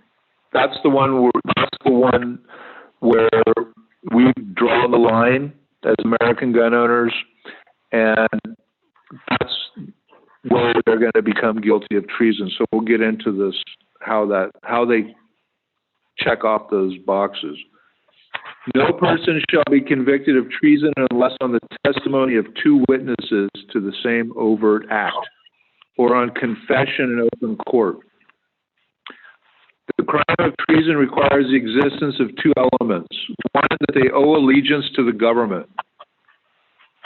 The allegiance owed to the sovereign first branch of government, we the people, by treasonous rogue government actors is established when they take their oath of office to uphold and defend the Constitution, which is the supreme law of the Republic under God, issued by we the people, the sovereign first branch of government. And even just by being U.S. citizens, they owe an allegiance. Number 2, intentionally betrays their oath of office by levying war against the government, we the people, by any forcible opposition to the execution of a public law, which is here the Bill of Rights, by the use of force with or without weapons, by multiple people like state police, National Guard, with the common purpose of preventing some law, like the Second Amendment, from being executed by disarming people, infringing their right to keep and bear arms. As such, disarming we the people, or even infringing our rights, would constitute the highest act of treason by rogue government forces. Now, it becomes an act of treason when they actually deploy forces to deny your Second Amendment rights. But that's also not only the Second Amendment, Scarlet, it's everything. It's all of our rights. And even it applies in the vaccination case. It's an act of treason if they use force against you to take your kid and inject him and separate you from your kids and all that. Those are all levying war against the people. Yep. Well, because, you know, it's taking our bodily autonomy, it's taking our right and pursuit to happiness, you know, having the right to our families, you know, and procreating ourselves. You know, marriage is a right through God, if you want to go there, and it's unalienable. Therefore, you shouldn't be able to make choices for my family and what I choose. You know, it's ignorant to say we're going to start locking people up, you know, with no impunity, like in AB 99, where we can just keep you locked up indefinitely for 3 to 6 month portions of time indefinitely. Because we've decided you're a public health threat, right, when like we know that's like the Patriot Act. Yeah, it's like when they just admitted at the global vaccine safety event by scientists that they don't have the actual science to prove that they're safe or that the schedule works together, and they can't keep regurgitating this old science because it's not holding, and people are starting to question the whole vaccine schedule. You know, it's the most ignorant thing I've ever heard. It's basically the same thing for our rights being taken now. They know that if we get smart enough to all stand up and stop believing their crap, it's over for them. That's it. It's that simple. I think it's been over for a long time. It has. But just people haven't been active enough in their communities. That's right. Yeah. People believe it. There hasn't been a platform for organization, for coordinating not only individuals but also groups. And we'll get into that on Truth Number 11, which is our call to action, and what we've done at United States Civilian Forces to create that platform. So I think you've experienced a little bit of that with our disaster response. Go ahead. So truth number 8 is consequences for treason are needed. There needs to be consequences for committing acts of treason and even conspiracy to commit treason. Background checks, gun permits, gun registration, serial numbering, gun regulations, gun laws, buybacks, confiscation, databases are all one and the same thing. Treasonous violations of the Second Amendment that are chopping away at the trunk of our tree of liberty. And once the tree of freedom falls dead, we are in a full-blown state of slavery and absolute despotism. I mean, they've whittled our rights down from a tree of liberty down to like a toothpick. And then when you go to get on the plane, it's TSA says you can't take that toothpick. It's a sharp, pointy device, and leave that in the trail. So. Well, and then that's the way they try to, keep you basically guessing and keep you running in circles. We keep taking and taking and taking until you don't recognize what you once had. That's the boiling frog. Pot of boiling frogs. Gradual incrementalism, right? Yep. Take a shave off. If we just shave off a little bit here, is that okay? All right. And another one. Another one. It's still a tree, and here's your toothpick. That's what you have left is a toothpick. Exactly.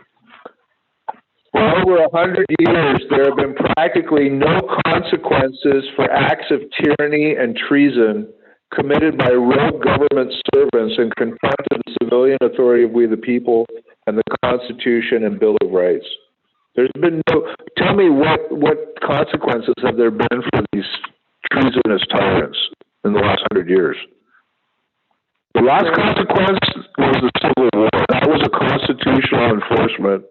That war was the South, saying, hey, you guys are violating the Constitution and trying to, put taxes on us and do all kinds of stuff that are not apportioned, that are unconstitutional. And there were lots of precursors to the Civil War that were really constitutional crises. And then, of course, to get support for the war, Lincoln said, slavery and all that, but that wasn't just the reason. That's not what provoked it. What provoked it was violating the Constitution. Right. Have you studied that? I have not.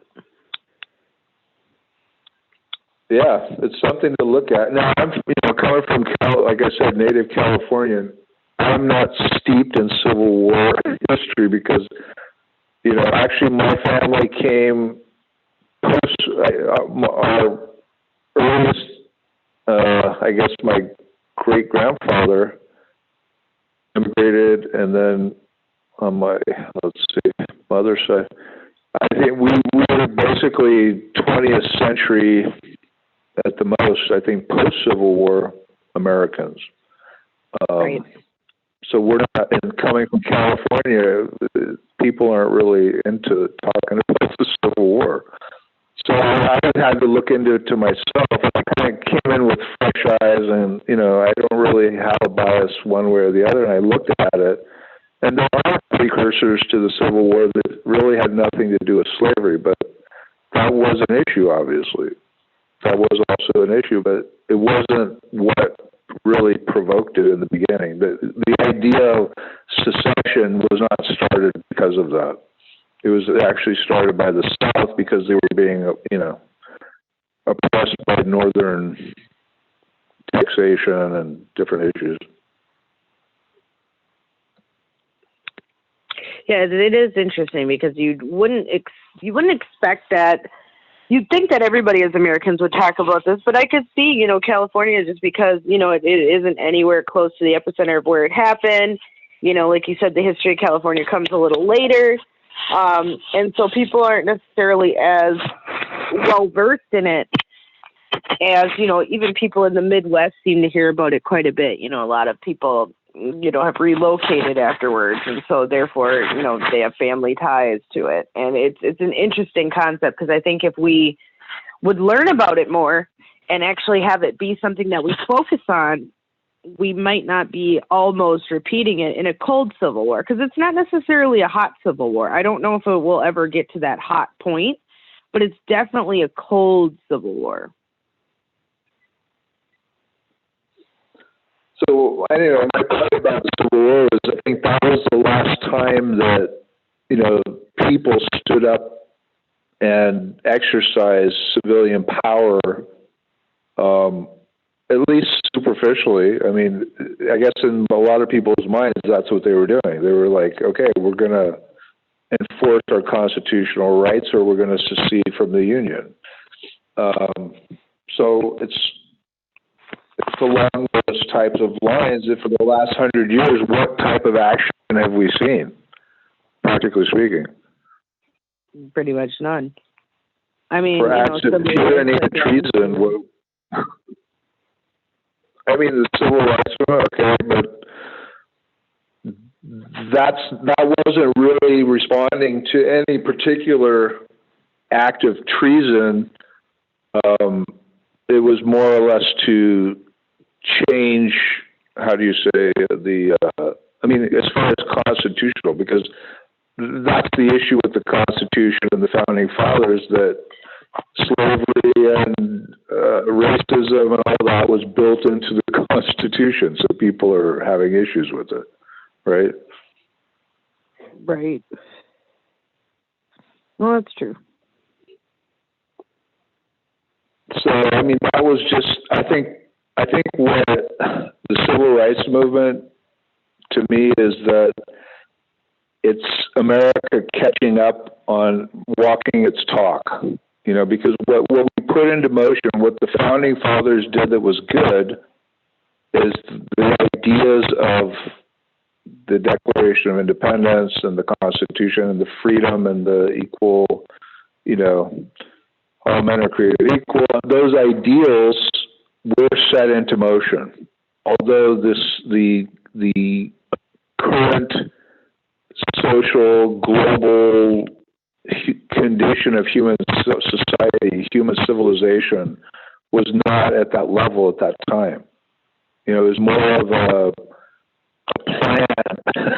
The Constitution and Bill of Rights, it's more like a plan of action and a target to achieve rather than, you know, it wasn't the state of affairs in America, that all men are created equal. That was not the state of affairs when we established independence and the Constitution. No, it wasn't. And you know, it's interesting that people have just, you know, I guess with Netflix and chill, it's too interesting to try to focus on how we gain our power back so that we don't have to live in, you know, what people claim is oppression or social justice warriors. You know, the one thing that they're not doing is actually warrioring. They're not out there actually doing anything. Yeah, I mean, I call it the freedom movement because it's not over. The freedom movement started in America in 1776, but it's still, you know, we're still working on that. And it's a constant struggle. It's not that we got our freedom and then we can stop and, you know, sit quiet and then we're okay now. You know, it's a constant struggle for sovereignty. You know, we the people said, okay, we want to be the sovereign. And then there's forces, the global bankers and all these guys. So they're like, no, we're going to become sovereign. We're going to rule over you. And then radical Islam's coming with them, and they're going to run their caliphate, you know, civilization jihad in America and take over America from the inside. And Muslim Brotherhood is vying for sovereignty in America, and Saudi Arabia is building mosques all over the place, and 80% of those mosques in America are promoting jihad in America. So yeah, it's a constant, you know, it's a constant struggle, and you know, we're going to have to just keep moving with that movement. And you know, the civil rights movement is part of the freedom movement. It's part of what we do today. It's the Freedom Movement USA, and it's an ongoing project. Well, you know, that's true. I mean, it is a experiment that, you know, is ongoing and, you know, is getting close to its, you know, 250th year.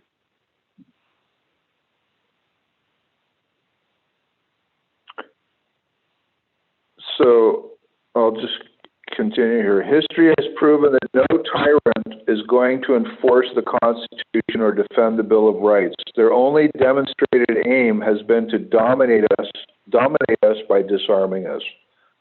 There needs to be consequences for acts of and conspiracy to commit treason and tyranny, and the punishment for treason is up to death. One tyrant brought to swift justice will prevent thousands of more acts of tyranny. So there needs to be consequences, Scarlet. So far, there have not been. They can just do whatever the hell they want, pass any bullshit tyrannical treasonous legislation, levy war against the people by trying to enforce it, and the courts have upheld that, and we're sitting quiet like, that sucks, you know. Right.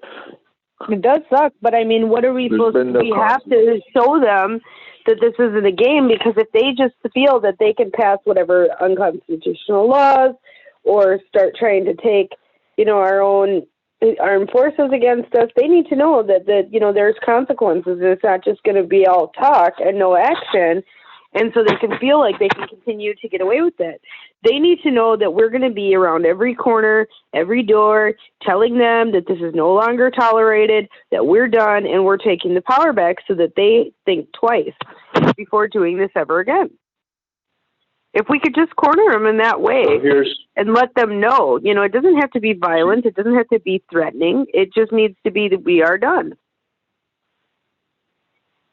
So here's what you're bringing us to is truth number 9. We have the power, we have the right, and we have the duty to block every treasonous step the tyrants take. That's truth number 9. You like that one? Yeah, I do, because that's exactly what we need to move forward and do. We need to start saying no. We need to start letting them know we're putting you on notice. We're no longer taking your crap, and we're done with it. If they were actually concerned about their jobs or us actually fighting back, they wouldn't do half of these things. They wouldn't do any of these things if they actually thought there would be consequences. There'd be real, they would go on, a blockchain type, civilian grand jury. There'll be a citizen's arrest. We'll put you in our own style of prisons. We're over it. We're done. Okay, let's go into that. So here's what I put. It takes up to 16 steps for a tyrant to commit an act of treason. So study the steps and exercise your God-given rights and power to block these scumbags at every step. Get innovative, get involved, and resist tyranny. Hashtag resist tyranny. So what I put up here is 16 different steps to complete an act of tyranny from beginning to end. Now, some tyrants are not going to take 16 steps. They're going to take 2. They're going to just decide to do it, and then they're going to do it. They're not going to go through, jumping through the hoops of the Constitution. So number one, the first step of tyranny is formulating the agenda for tyranny. By wannabe tyrants to violate our rights to life, liberty, and property. By extrajudicial democide means they want to kill us, right? They like in the Jews, like the Nazis wanted to exterminate the final solution. That's what Hitler called it, the final solution. Is you just got to get rid of the Jews, right? So they come up with this agenda, kill the Jews. I'm going to apply this to Nazi Germany because we know that history, so let's show how that worked. Formulating the agenda for tyranny by wannabe tyrants to violate the rights to life, liberty, and property through extrajudicial democide, right? That's what it was. Unwarranted incarceration, concentration camps. Unconstitutional taxation, right? Or usurpation of property. They took over their homes. I mean, they locked up the whole family in a concentration camp. And what happens to their property? It's gone. All their bags were piled up, their shoes, their clothes, their teeth, their hair. They took out their gold teeth. They took out their hair. They were just harvesting these people's personal bodily organs, even their teeth, Legal SWOT, number 2 is legal SWOT analysis is conducted by the tyrant's attorneys. So they say, well, okay, here's what we want to do. Now, how can we do it? What's stopping us from doing it? And then step 3, the lawyers identify one or more of the constitutional God-given rights as a threat or obstacle to their agenda for tyranny. They say, well, you know what, these Jewish people, they've got guns, and that's going to be a problem. Like that. So then number 4, the tyrants begin a propaganda campaign demonizing our rights, saying that guns are evil, guns kill babies, like that. They start the propaganda campaign. We've seen that, right? Right. Oh, absolutely. We've seen it everywhere. Right wing, alt right, dangerous. Stranger danger. Okay, 5, tyrants orchestrate false flag, black bag operations designed to turn the public opinion against our rights by having state actors abuse the rights, targeting innocent civilians in acts of terrorism. Mass school shootings, or in Nazi Germany, the fire in the Reichstag, right? They set it on fire so they could declare emergency. Right. Number 6, state-controlled mainstream media, Operation Mockingbird Press, distorts the public's perceived value of our rights by spotlighting and exaggerating the cost of those rights. Right? Mass shootings, gun accidents, baby got killed by a handgun, while ignoring the greater benefit of having guns, preventing democide, reducing violent crime, checking tyrants, and so on. So this valuation game, right? What is value, Scarlet? I mean, as a formula, how do you arrive at value? Well, I guess it would be individual to each person, but value, I guess, would be based on what you would be willing to exchange for something, whether that's energy, a product, Cost. That's cost, right? That's cost. Right. And for something means benefits. Benefits. So benefit minus cost equals value. That's the formula. So if something costs less than the benefits, it has value.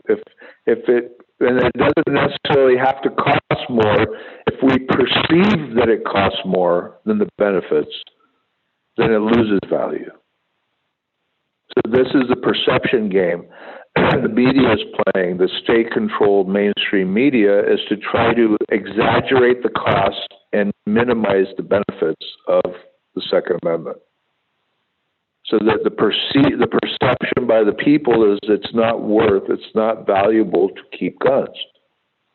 There's no value in having guns. So they don't talk about tyranny. They don't talk about, how Hitler and Mao Zedong and Stalin disarmed their people and then they killed 30 million people each after that. Right? They don't talk about the benefits. Had people not disarmed, they wouldn't have suffered 30 million, people democided, killed by their own government. So that they never talk about, and they only talk about, a child was playing with a handgun and killed his baby sister. That they'll exaggerate to the ends of the earth, and the benefits they will never discuss. So this is the distortion of the public's perceived value of our rights to bear arms by spotlighting and exaggerating the cost of those rights. Mass shootings. What are you going to do? How can I send my kid to school? He's going to get shot. So the only solution is to get rid of all the guns. I asked a liberal left-wing mother, single mother of two, and I said, "What's your stand on Virginia? What's going on there in the Second Amendment?" She says, "I'm against the Second Amendment. I have kids." Like, that was the end of the discussion. Like, I have kids who go to school, and I'm against guns. That's it. No discussion.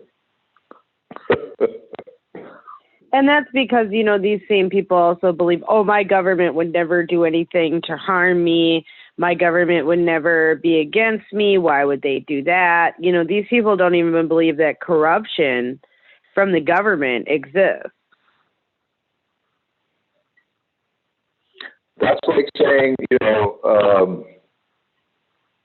somebody's son or daughter joined the military and they got killed in Afghanistan. So let's ban the military because it kills people. Right. Right? You join the military, you can die. Right. So what do you say as a parent? As a parent who has kids in the military, and we're sorry, but your son has died. And I'm not trying to trigger anybody here who has had experienced that. I've had kids in the military. Right. But I'll tell you what, if they come to me someday and say, your son was killed in action in Iran or whatever. Right. I'm not going to regret him joining the military. Because that's the sacrifice. That's the cost of freedom. That's the cost of sovereignty. That's the the cost of being America to remain free in America. Now, I'm not agreeing with Iran policy. I'm just saying as an example, hypothetically. I don't think we've had very many good wars that were legitimate since, the Skull and Bones took over the CIA and national security. I think most of it's been false flag, intel, spurred drug turf wars. But let's say we have a legitimate war, and one of my kids, God forbid, died in that war. I would not. Here's my thing, and all the kids who died, and all the innocent people who died from gun violence.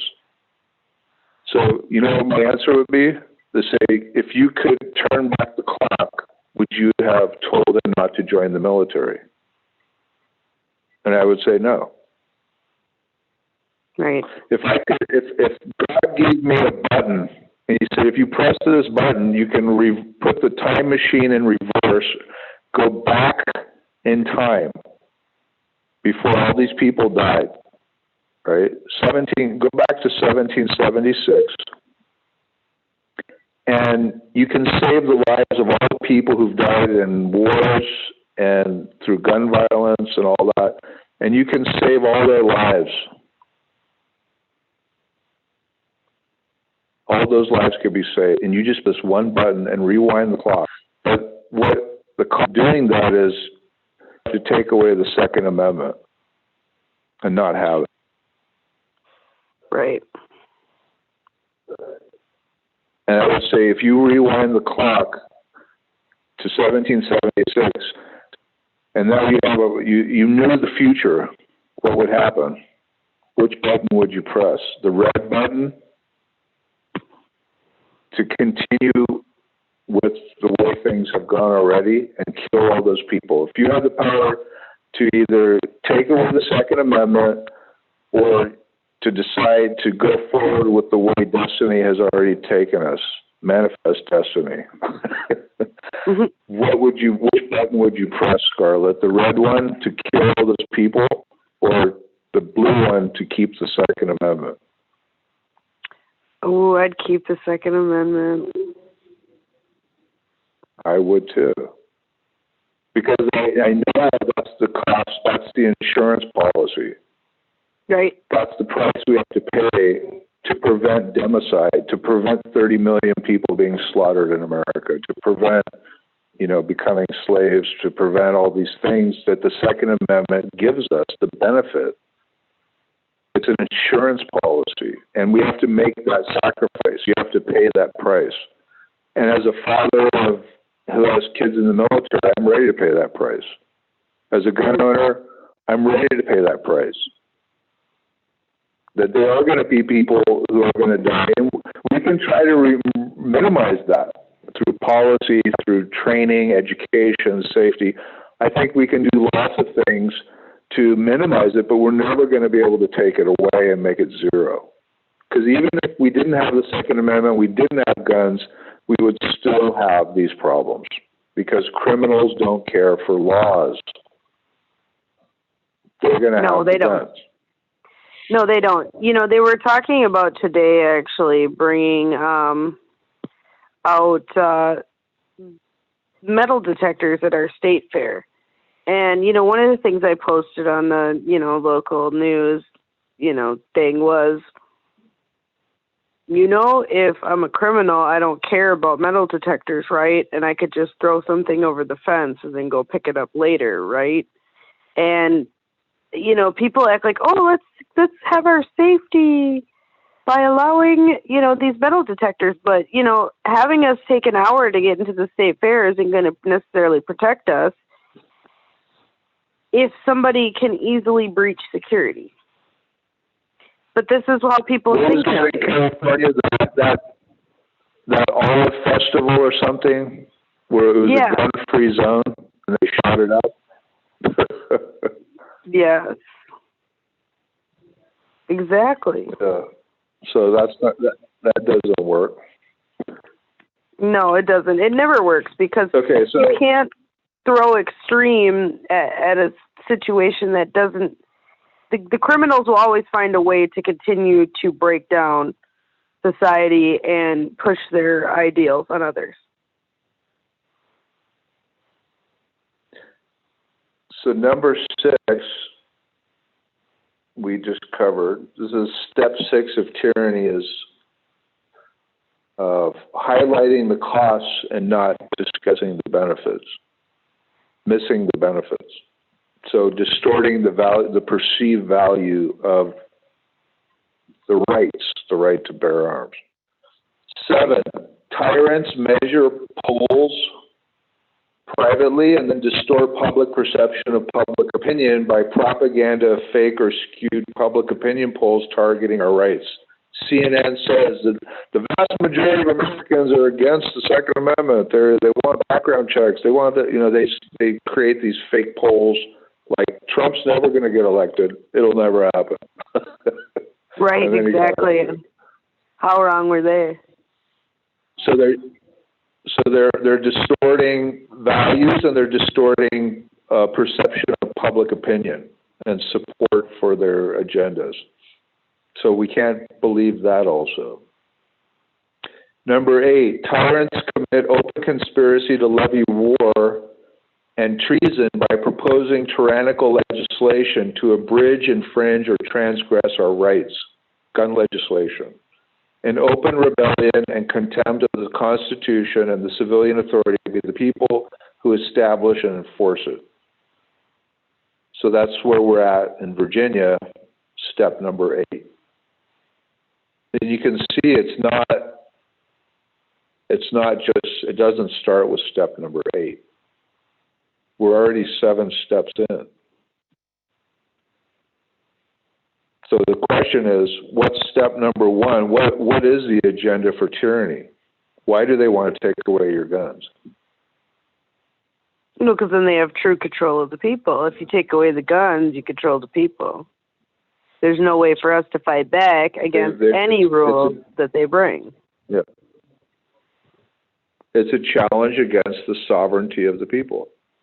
Right. Because these tyrants, they don't like the Constitution. They don't like the Bill of Rights. It's a thorn in their side. It's troublesome. It's an infringement on their ability to be dictators. And they want to undermine it. And that's what they've done with the Patriot Act. Is all they have to do is say, hey, you're a domestic terrorist, and boom, they've just nullified your Bill of Rights. Yep.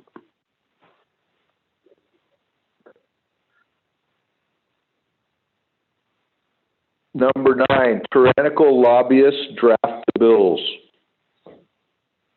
Number 10, tyrannical legislators propose, vote on, and pass the bills, discuss them in committees and whatnot, and then they pass them. Number 11, tyrannical heads of states sign the bills into law, Patriot Act, NFA, red flag laws, etc. Number 12, tyrannical law enforcement officers enforce tyrannical unconstitutional laws, right? Treason, they become principals. If you enforce treasonous law, you become guilty of treason. You become a principal collaborator. 13, tyrannical district attorneys and attorney generals prosecute innocent people using tyrannical treasonous laws. 14, tyrannical judges uphold tyrannical laws as valid and sentence the defendants. 15, ignorant juries convict, which doesn't happen in 98% of the cases, but ignorant juries convict their innocent peers instead of nullifying unconstitutional laws by voting not to convict. And 16, innocent people lose their lives, their liberty, or their property at the hands of all the above tyrants and their treasonous enablers. So we just have to apply ourselves at every one of these 16 steps to resist tyranny. We have the right, the power, and the duty to block them at every step. Huh? and it's up to us. And we should block them at every step at this point. We should be on top of them to where they have no movement forward. None. So we're almost there. That's truth number 11 coming up. The civilian authority of we the people need to come together to enforce and defend the Constitution against all documented conspiracies to commit treason by levying war against we the people in step number 8. I think step number 8 is when we publicly it becomes documented. You know, like the governor comes out and says, hey, we're going to pass legislation to confiscate guns and do all this and do all that. So that's step number 8. So that's where we have a document. I have a link. We can take that link.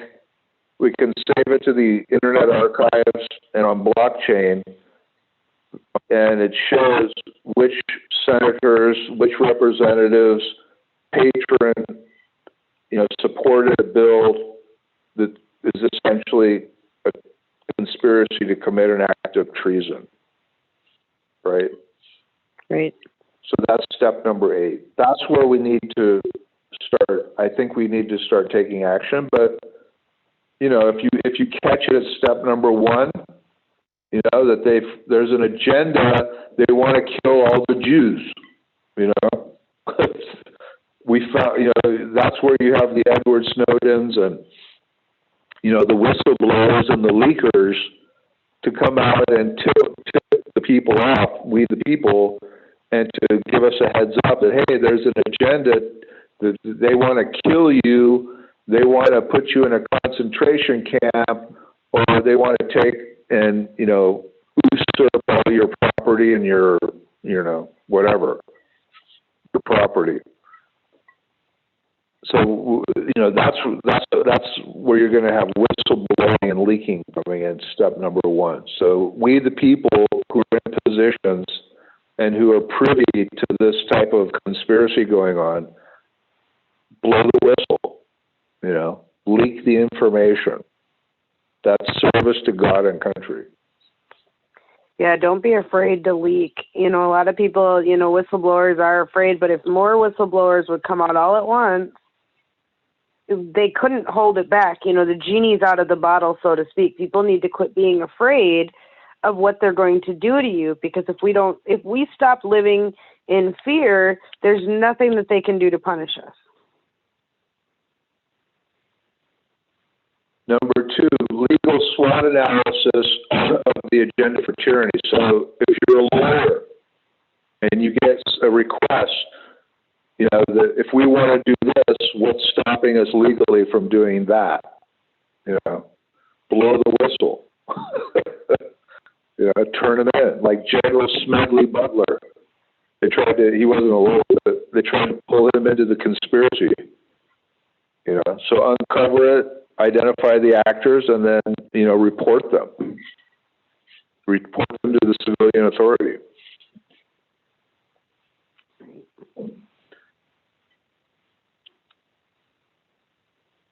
Most of these guys are lawyers, though. Most of these tyrants are lawyers. I could see that because, we had that, earlier in our history in the 50s, we also had the way that we got our judges changed to where the Bar Association was created, and it removed basically the peer ability of people in their local community to take over, important roles, to those now being, farmed out to an, exclusive group of people, supposedly.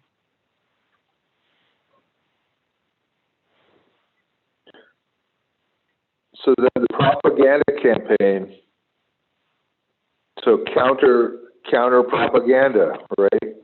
That's important. The info war, right? Alex Jones, Infowars.com. But not only Alex Jones. I mean, there's people doing this also on the left for their agendas, their civil rights. ACLU does good work for certain things. First Amendment, they're good on First Amendment. They don't exist for the Second Amendment. Right. ACLU is not there for you for the Second Amendment. They're there for the First Amendment, and that's it. So,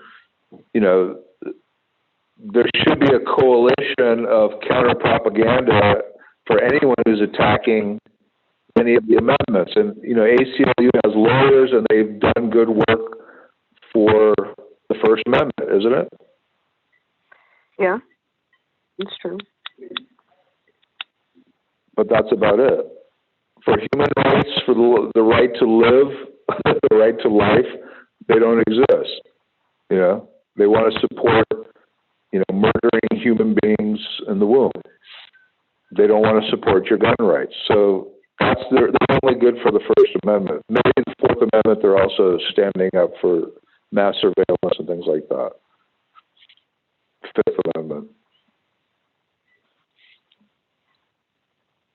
So that's where we need to do the work. Counter propaganda. The info war, that's stage 4. Join the info war, whether you're on the left or the right or in the center.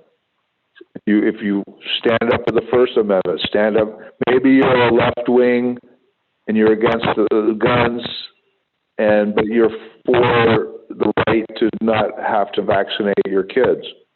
So stand up for whatever you can stand for. But try to understand that the Second Amendment's there so that you can stand up for the First Amendment, the Fourth Amendment. If you don't have the Second Amendment, you're not going to be able to do anything, ultimately. You're not going to be able to stand up for any of your other rights. So I'm not trying to red pill you, but, that's the reality. The Second Amendment is there not for the left or the right. It's for everybody so they can secure all the rights for everybody. Isn't it? Yeah, whatever rights we, the people at the time, seem necessary, that's what we should have. And I think, we may not agree with everything, but we still should have the right to do so.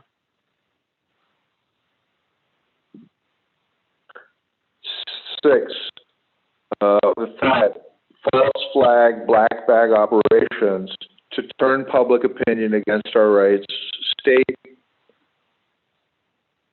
actors targeting acts of civilians and acts of terrorism. So that's going to be controversial because I think there's a mixture of actual mass shootings and there's also, false flag shootings. I think some of them have proven, like the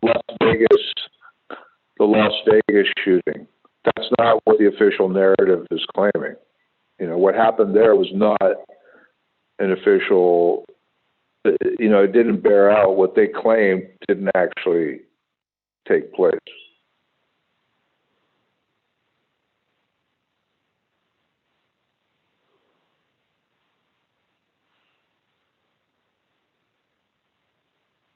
Are you still there?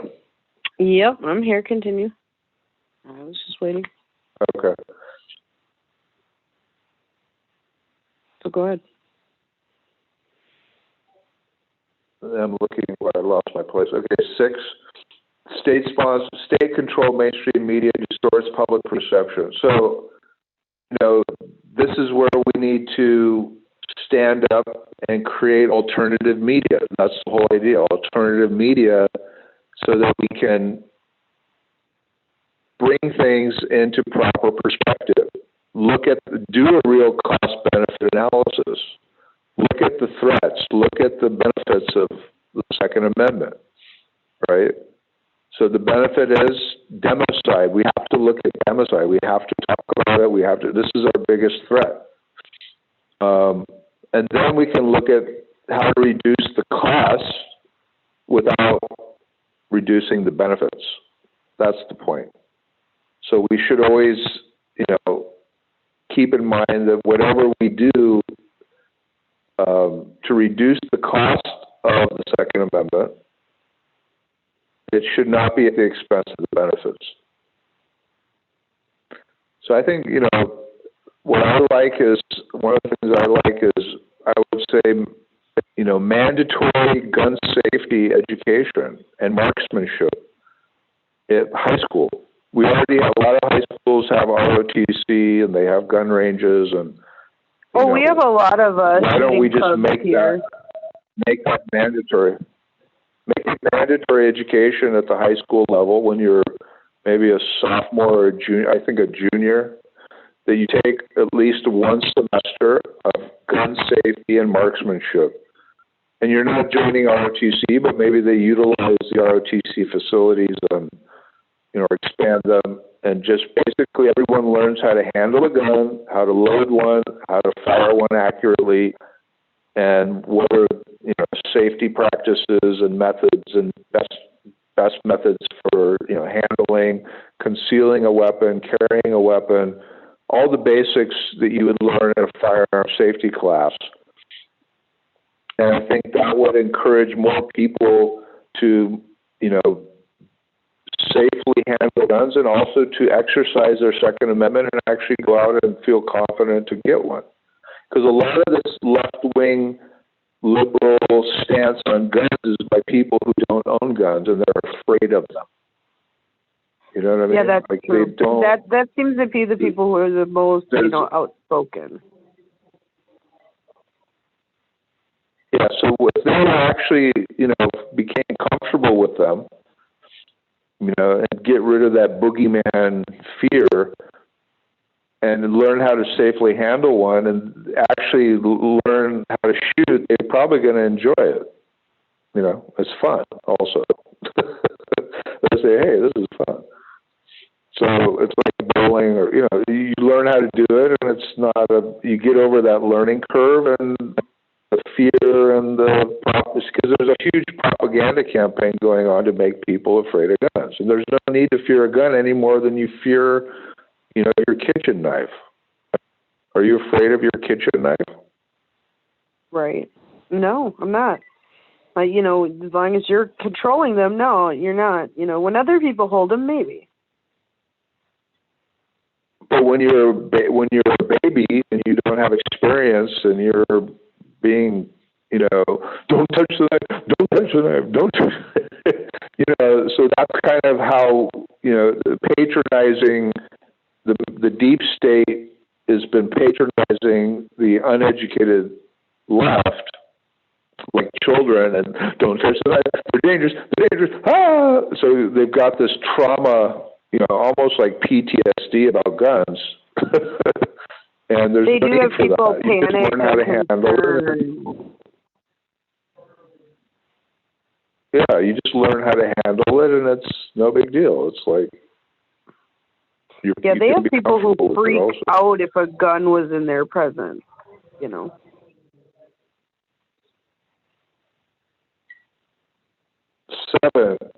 tyrants measure polls privately and then distort public perception by fake polls. I think we just need to call out, forever and more. CNN has jumped the shark in 2016 on their fake polls, and that's it. Like, who's ever going to believe anything they ever say again?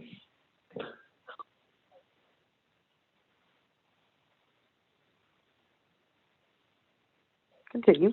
8, tyrants commit open conspiracy to levy war and treason to propose. So this is number 8. This is what we're going to get into, if we have time, truth number 11, which is Operation Rogue Legislator. Okay. And that's where we take action at point number 8.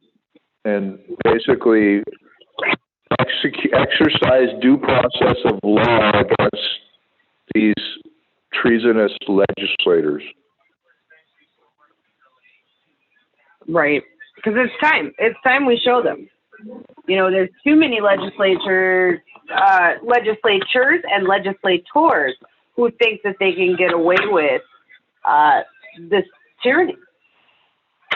They get into power so they can be wooed by special interests and their pocketbook, fattened. And now you have number 9, lobbyists. Lobbyists can also be held as principals in conspiracy to commit treason. Yes. They're helping in drafting legislation. Exactly, because I mean they're half the problem. They're the ones pushing it. Yeah. They have to be held. There has to be consequences for that. Tyrannical legislators propose, vote on, and pass bills. There you go, documented. Yep. 11, tyrannical heads of states sign it into law, documented. So now from step number 8 until 11, that's covered by Operation Rogue Legislators, and that's in our truth number 11, call to action. And we'll get to that. We're almost there. And then step number 12 is Operation Rogue Leo. It's covered under step number 12. So we have a separate operation for that. We'll get into that. And then 13, 14 is Operation Rogue Justices, Rogue Justice, and that's yet to be launched. That's our next operation, which is going to be targeting a First Amendment petition to rogue district attorneys, attorney generals, judges, and so forth. Mm. Can I turn in mine first? Then 15, Attorney General. yeah. 15 is juries, and that's a public education campaign like you guys are doing and putting out good information about jury nullification. Right. So that's operation for 15. That's so important. But it's not so critical because 98% of the cases will not go before a jury. So we have to the judges so important because 98% of the judges are not going to be relevant also because they're basically plea bargaining and pleading guilty. So judges are not so important right now. Juries are not so important right now. It's really the Leo. Actually, the first operation we launched was Rogue Leo, Operation Rogue Leo, because these guys can sit at the state capitol or in Congress and pass tyrannical legislation and treason and all that. But unless the law enforcement enforces those laws, it means nothing. The enforcement is the key to the whole thing. It's much easier for us to go in mass numbers to our local sheriff's department like they did in Virginia. So Virginia was proof of concept of our strategy under Constitutional Safe Zone Initiative, which is don't march on the Capitol, march on your local sheriff's office, take 2,000 guys armed, go and meet your sheriff, shake his hand, give him the letter, put him on notice, what you expect from him, and that's called Operation Rogue Leo. Because you can convince one sheriff a lot easier than you can convince a whole group of legislators, right? Well, that's just it, because at this point they're careered into that lifestyle, and you would be able to talk to, one sheriff if they're not bought and paid for. And you know where the sheriff's house is, where he lives, and he's much more vulnerable than a group of 200, 300 legislators. And that's not to threaten someone or a public official. This is how you gain power. This is how it was written. This is why they really don't want us figuring out what our rights are. Because we're well within the rights of snatching each one of them out of their homes. Yeah, I'm saying you don't go to threaten them, you go there to petition them.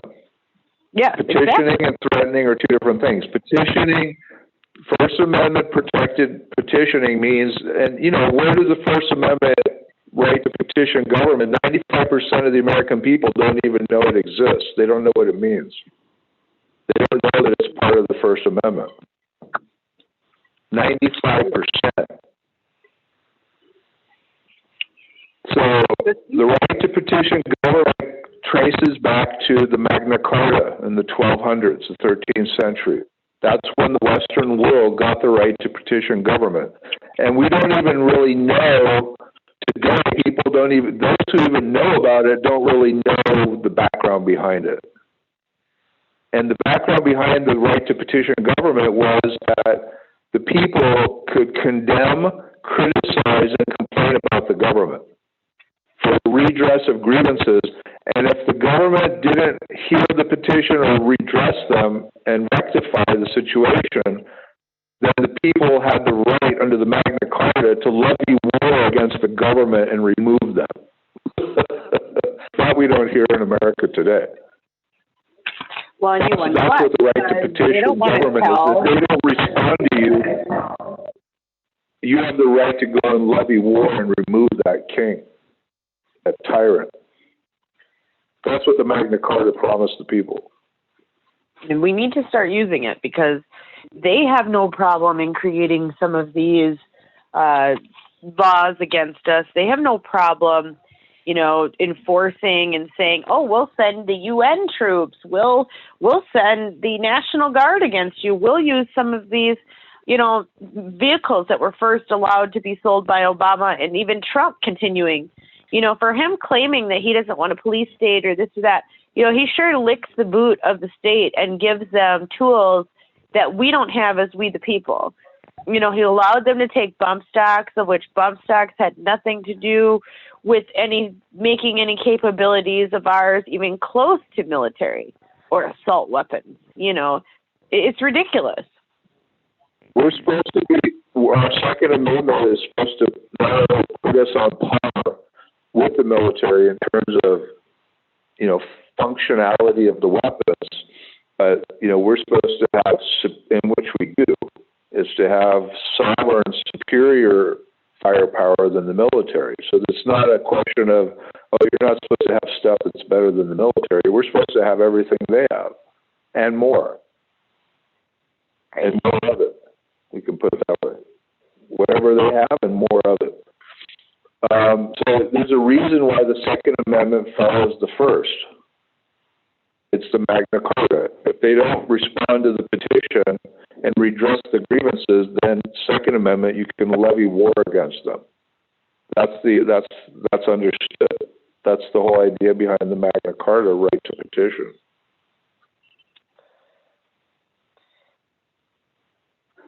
Otherwise, why do you have the Second Amendment? Right. You're just going to complain to the government and they're not going to do anything and then everything's go home, we're done? Right, that's it. We'll just try again at the next legislative session. That's what I'm legitimately tired of. We can no longer keep going as the status quo. That doesn't work anymore. We've tried that. We've tried going around in circles and around and waiting for new elections and new sets of elections, and I'm over it. See, that's the thing. All the things of the government machinery, the subordinate three branches, right? Judicial, legislative, and executive. Everything is okay. Whatever they do is fine as long as what? What's the basis? That we consent. That we consent to all the things that they do, they can continue on, isn't it? And they will continue on. So once we get to the point where, hey, and the condition is that the social contract with our government is that, you're going to follow the Constitution. The Constitution is we the people telling you what you can do and what you can't do. Right? Right. And now they're in contempt of us. They're in contempt of our sovereignty, our supreme authority, and they're in contempt of our rule of law, Constitution. They're in contempt of our rule. And they're saying, we don't give a rat's ass what the Constitution says. We don't give a rat's ass what the Bill of Rights says. And we're passing all this law, we're going to enforce it, and you're going to do nothing. Right. And if you try to do something, we're going to call you bad names. You're a terrorist. And if we call you a terrorist, then you won't have any rights at all. You know, it's like the king, the tyrant saying, "Oh, you don't like this thing I did? Well, now if you say something about it, now you get nothing." It's like a, pissed off parent. Oh, you don't like that I made you clean your room? Well, guess what? Now you're grounded for the rest of your life. Great. It's just, it's just such a ridiculous even idea. That's what it is. They're patronizing us. They are. And while they're doing it, and how long I see Dianne Feinstein and some other lawyers, Dianne Feinstein and some other people, they were challenged in some town hall or some press interview. Well, why are you doing this? It's against the Constitution. And she can't. It was a moment of truth. I don't remember when and where, but I remember seeing it. You say, well, and they sarcastically laughing, ridiculing the constituent and saying, well, because you guys just consent to it. So we did it. That's it. Because you guys are not standing up, you're sitting on the sofa, you're watching Netflix and eating Cheetos, and you're consenting. That's why we do all this crap. Yep. The only way to get them to stop is to show them we no longer consent. So step 16, innocent people lose their lives, liberty, and property at the hands of all the above tyrants and their treasonous enablers. So that's where, unfortunately, we have drawn the line. That's the consensus right now for the most part. Yeah. Okay, when they come to take my guns, my property's at stake, or they come to shoot me, my life's at stake, or they come to put me in a concentration camp, I'm going to stand my ground, and I'm going to unload all my magazines and defend my life, my liberty, and my property. But I don't think we have to wait till that. Why are we waiting till the last minute? That's my contention, is that we need to create a new culture of constitutional enforcement action. We the people need to enforce the Constitution and the Bill of Rights at an earlier stage, not step 16. That's pretty much what that's the line in the sand is step 16. Because right. Step 8, 1 through 6, we've gone through step 1 through 12, 13, 14, we're all the way there and we haven't done anything. I believe so, yeah. As far as consequences and enforcement of our rights and defending our rights, we haven't really done anything except plea bargain most of the time. Most people have just plea bargained and said, all right, I'll take a misdemeanor charge and, whatever. Instead of really fighting, people are afraid, to go to that next step. That's the truth.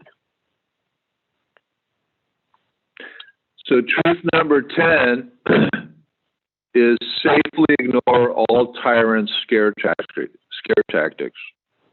Just ignore all of their scare tactics. We need not fear our government. We the people have sufficient power. Tyrants fear we the people and our 400 million guns. The only legitimate weapon the tyrants have that can check the power of we the people is mind control tactics to keep people in the dark, divided, and fearful. There is no power greater than the power of the people, and nothing to fear but fear itself. Fear no government. So here's the first fear tactic. Civil War 2.0. Oh, there's going to be another civil war. Isn't it? That's the one that's circulating now. That's the scare tactic. Yep, that is. This will start a civil war. So let me tell you right now, there will not be a civil war of the left versus the right because the left doesn't like guns and they don't own guns for the most part. So what kind of war would that be? It's not going to happen. It's absolutely not going to happen. Like I say, that war would start after lunch and it would be over before dinner. Yeah, it'd be the quickest war ever known.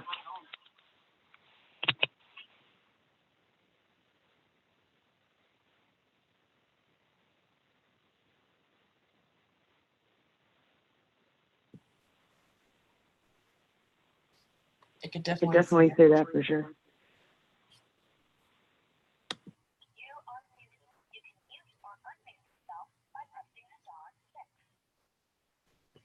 So, I mean, we're going to have to figure out how these things work and how quickly we could be overtaken.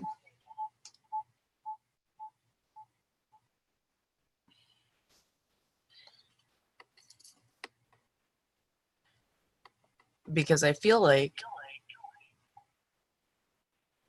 at this point you could be quickly overtaken and just everybody would be, you know, at the mercy of those around them. We have to stand up for our rights and what we believe in and the ideals that we've set forth in a way that brings the collective together. We need to spread this idea to everybody you know. You need to spread this idea to your neighbors, to your mothers, to the fathers, to all the people that could potentially be in your neighborhood, who's interested in saving what we have left of this country, before they try to destroy the ideal of patriotism and freedom in everyone's mind, right? So that's half of the problem, is that we're stealing the idea of freedom out of people's minds so that they no longer recognize it as something to use for the future. And if they can erase it from everyone's minds and treat it like the big dirty secret, treat it like, you know, oh, piss on the flag, oh, let's kneel, let's not have any respect for the government because the government has done tyrannical things, therefore America is worthless by default.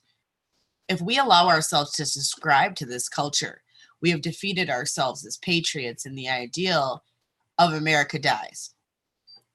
And I'm just not ready to think or believe that we're ready for that at this point. I personally believe that we can come up with enough people who could make a difference. You know, even if we had 100,000 people out of the 350 million, that would be a great stand against tyranny in all 50 states. You know, if we had 100,000 men in each state standing strong for what they believe in, if we can't find, you know, 100,000 like-minded people in all 50 states. I'm still there. I'm back. I got cut off.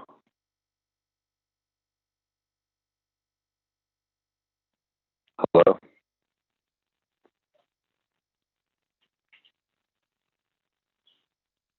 Sound check.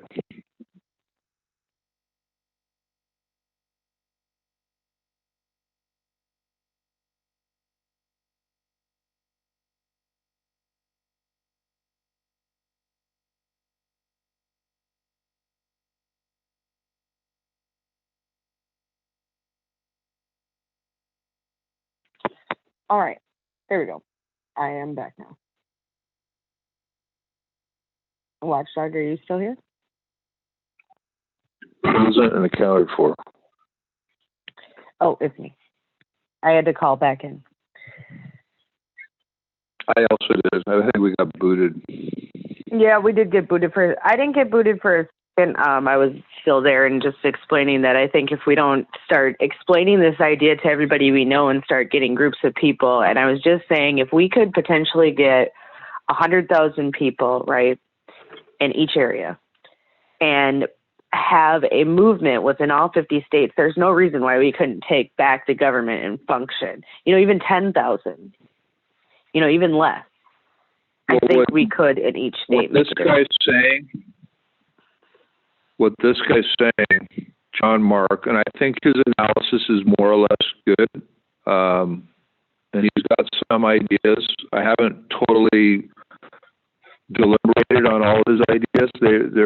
They're pushing this propertarianism, which is basically, I don't know exactly all the details of propertarianism. I haven't dived into that yet, but I have been promoting the idea for several years that we need to acknowledge that our American experiment has succeeded in some ways and it's failed in others, in the sense that this, in the last 100 years, this insurgency of this German secret society and the oligarchy, the corporate oligarchy in America, has gamed our system in many ways.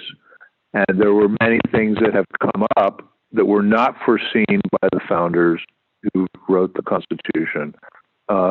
Technology and mass communications and the internet. And there's been things that have developed that have created imbalances of power that need to be checked. So that we do need to review the Constitution and plug the holes, because the ship is sinking. And we need to plug those holes. We need to bail water, drain the swamp, so to speak. And we need to plug those holes with a constitutional convention, perhaps, and then see where they've gamed us and how, to bulletproof and armor those parts of the Constitution so that that won't happen again. We have to come up with some type of game plan. What we're doing now is no longer going to work. Begging them to change their minds when they are set on destroying the ideals that we, the people, have decided. We can't exist like this any longer. Something's going to have to give. But some things are working, Scarlet, and one of the things is, for example, this sanctuary movement. Which is proof of concept of our constitutional safe zone initiative, that if we, secure at the county level and target law enforcement and try to persuade law enforcement to come on our side, then that's law enforcement. See, law enforcement is a separate power, right? We have the separate branches, separate power. But they're the first line of defense. Law enforcement is the first line of defense against tyrannical legislation. Otherwise, why isn't the legislature and the law enforcement one combined branch? Why is it a separated power? Because there needs to be a check and balance. So when the tyrannical legislation comes down the pipeline, the law enforcement is supposed to be independent and separate, and look at it and say and apply constitutional test. Is this a constitution? And if it is, they don't have any obligation. They actually have a duty not to enforce it. Even the Supreme Court says that. So that's the first thing. They need to realize that they just not to enforce any damn thing that comes down from Congress or from the state capitol or from City Hall. They have to use, and this is established by Justice Scalia in Supreme Court decisions, that there's a long established tradition of law enforcement having discretion and arresting powers. They have discretionary arrest powers, even in statutes and laws that are so-called have mandatory arrest provisions, where it says you must arrest the people for this. Even in those laws that have mandatory arrest provisions, the Supreme Court has ruled that law enforcement has discretion whether to arrest or not. So That's part of our Operation Rogue Leo, is to make them aware of that, those who are not, and wake them up, the sheriffs and the police, and, demand, petition them under the First Amendment, not threaten, and demand them to, not enforce unconstitutional legislation. That's why they're supposed to act as a separate power to check tyrannical legislation. And it's happening in Virginia. It's awesome. It is. So Yeah, the it is. It is Constitution's awesome. at work in Virginia today. It's working. You're right. With the sheriff saying Uh-huh. they will deputize their citizens if these laws are passed, and Absolutely. that is the way that it was supposed to work, and that is the way it can work anywhere and everywhere. Even a state like Virginia that recently Absolutely. has flipped blue, there is still action that has been taken, and they have noticed that they are under duress, and it is time to save their state, so to speak. And I think more states, Right. if we watch, like I said, as we're on the weekend right before this occurring, it's something to watch what happens. Are they going to try to pull something to shut them down? Go ahead. Right. The other thing is working is the judicial branch to some degree. The Heller decision, Supreme Court, overturning the handgun ban in D.C. Major decision. Right. It worked. In Illinois, they had that city or that town that said they were banning assault rifles and all that. Remember that one in Illinois? Mm-hmm. So that got turned down by the federal court. That was ruled unconstitutional. So the courts are working to some degree also. Right. It's the prostitutes in Congress, the prostitutes in the legislature. They're the biggest problem right now. And this is who we're trying to curb their actions. But it's like a prostitute standing on the corner. You're only going to have problems with her if you engage with her, right? If you roll down your window and give her any attention. She's just out there, flailing her bodily parts, trying to get you to come in. So, yeah, the prostitutes in Congress can flail and, try to seduce whoever they want. But as long as Leo and judges stand firm, it's just noise. It's garbage on paper if it's not going to be enforceable. The next scare tactic is Patriot Act, domestic terrorism, psychological warfare scare tactic. The Patriot Act is another scare tactic. That's all it is. The Patriot Act was not an act of patriotism, but a direct attack against patriots by our prostitutes in Congress who sold us out on the Bill of Rights. The truth is that the Patriot Act actually becomes a moot point after patriots rise up in sufficient numbers to fully drain the swamp. Who will be left to enforce it? Only the cockroaches. Fear no government. So the Patriot Act, it only has teeth to the degree the government's ready to provoke patriots. Because if they keep provoking patriots by nullifying our Bill of Rights individually, like, okay, this guy's a domestic terrorist, so we've enforced the Patriot Act against him. Like the Hammonds in Oregon. Right. The Hammonds, they used the Patriot Act in saying that they were doing domestic terrorism as arsonists under the Patriot Act. Did you know that? Yep. Yeah, I did. So they applied the Patriot Act against these ranchers who were starting a backfire to prevent BLM's fire, trying to burn them out, which is a typical, farmer rancher tactic, is to do a backfire. That's a firefighting technique. That's not arson. No.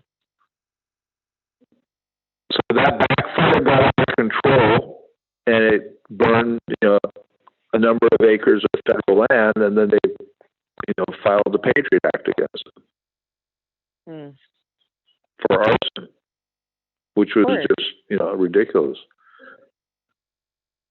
And Trump pardoned them, right? I believe so. Maybe. Yeah, he pardoned the Hammonds, as far as I remember.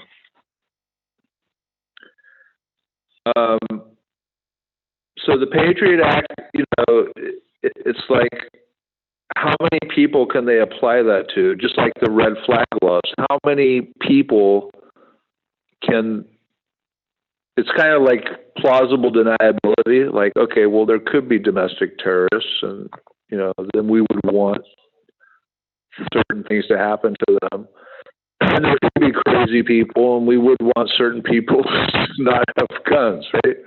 So that's where they found an opportunity to surf the gray area, the loophole in people's, fear factor.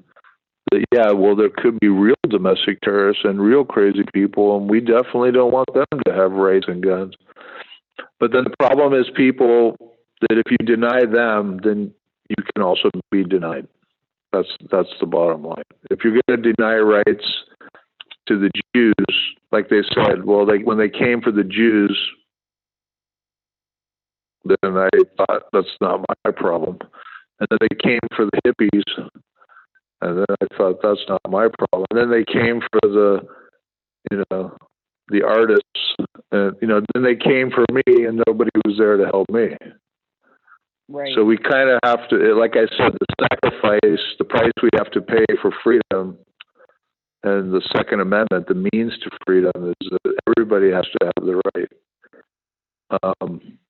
And that was America. That's even if you committed a felony offense in the old days, you would go to jail. They take away your gun, and then when you served your time and they let you out of jail, they give you a gun. They give you, I don't know what it was, a certain amount of money, and they give you a horse and send you on your way.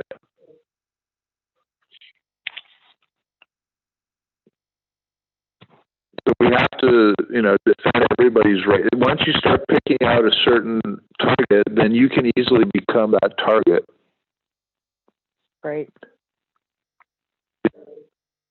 And that's what they're going to do with AI, is try to diagnose people's their psychiatric mental health using, artificial intelligence to designate you as somebody who needs to have their guns confiscated based on what you say on Facebook, what you talk over the phone, what you tweet out, what you write in emails, like that.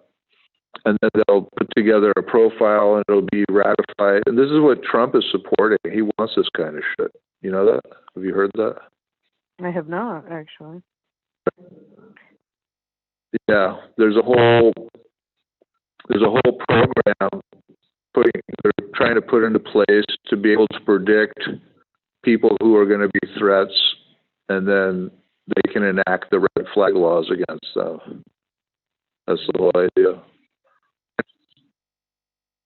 So this is like the Chinese social credit system, but it's going to be involving psychiatry and psychology. And, they're going to be diagnosing you and condemning you through your exercising of your free speech. Right.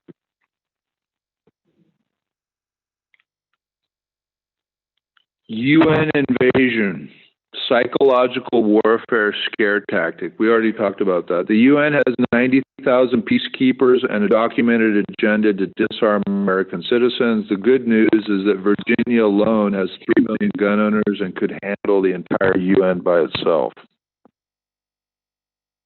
Well, that is good to know. But is Virginia I'm just ready? saying, the UN. I hope they are. They can get ready. I mean, they're getting ready right now. People are going out and getting body armor and ammo and more guns and more guns and more guns. So yeah, I think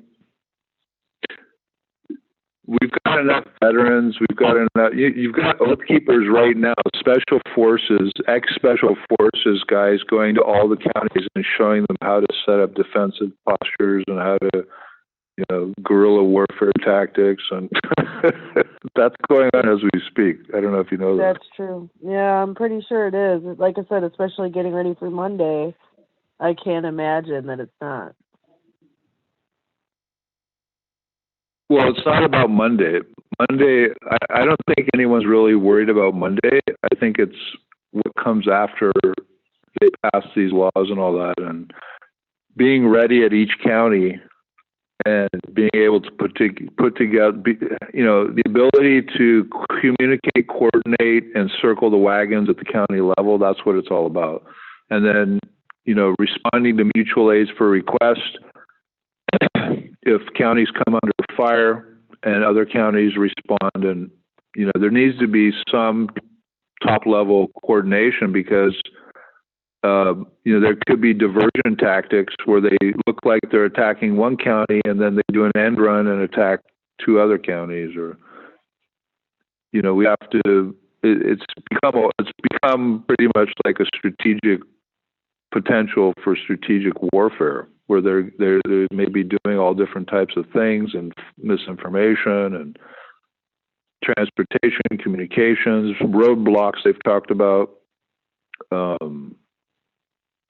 So there's a lot to this that really has nothing to do with the 20th. That's not the big deal as far as I can see. A lot of what we would like to say propaganda and psychological effect is being put on that day. So I'm wondering if they're going to try to pull something. Not that it's important in the grand scheme of things for Patriots or their plans, but why are they posturing to be such a big deal, warning people, threatening, sending Antifa down, having the white supremacy group that was going to be there. There's a lot of effort being put into this one. Because I think what I saw some internet articles from law enforcement, undercover law enforcement operating in Virginia, Virginia Leos, and they're seriously concerned. From what I've seen, there's, they're like in the bars and then the churches and all that. People are seriously talking about tarring and feathering and, not joking, like seriously taking counter, 6 separate tyrannists, treating this as an act of tyranny and taking counter tyranny operations to a new level, historic precedent that we haven't seen in 100 years. So I think that's their concern, and they're very fearful of that they might actually storm Richmond and arrest the government perpetrators and hang them from the rotunda. That could happen. The people of Virginia have the power to do that, and so that's what they're concerned about. That might actually happen. I'm not aware of any, credible threat or plan of action to do that. I haven't seen or heard, and we're definitely not planning anything like that. Absolutely. For the 20th. No. And I'm not planning anything after the 20th like that, because what we do at USCF is every state and every county has their own self-determination to determine their own policy. And I'm not in Virginia, and that's their policy decision. Right. We can say what our ideas are. We don't have a command strike. Nobody's under my command. They have to follow. And I'm definitely not issuing orders and issuing policy for Virginia. That's up to the people of Virginia. It's a state issue, and they have to deal with their tyrants the way they see fit. Absolutely.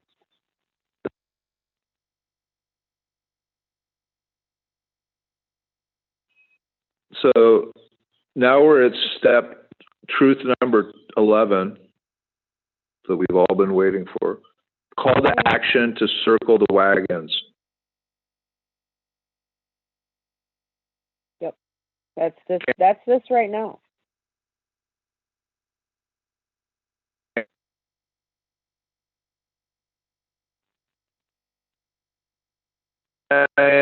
Presidential.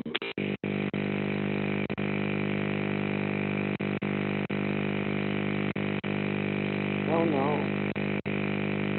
Assault weapons ban on her website. That's Tulsi Gabbard. So in the Democratic debate, all the panelists, I think, who was it? Beto said, we're going to take the guns. I want to take the guns. And then they asked them all, are you going to come for the guns? Are you coming for the? And they all said yes, yes, yes, yes, yes, yes, yes. And Tulsi said no. But if you look at Tulsi2020.com, it's in her policy platform is, assault weapons ban. So much for that. But she says she's not going to come and take it, I guess. Even Trump talked about taking away the guns and worry about due process later. Remember that one? Yeah. Yeah, we can't deal with that. That's not. So there's a legislative. I think he may have backed off on that. There is a legislative feeding frenzy that is being driven by state-sponsored gun violence that will not go away until we, the people, drain the swamp. So this, if you can see on the right and the left, this thing is not going away, people, because the country's turning blue due to immigration, and any politician who wants to get elected is going to go blue, or he's going to compromise on the Second Amendment to get elected. You're not going to be electable in the near future, unless you're against the Second Amendment. Right. And politicians, what do they care about most?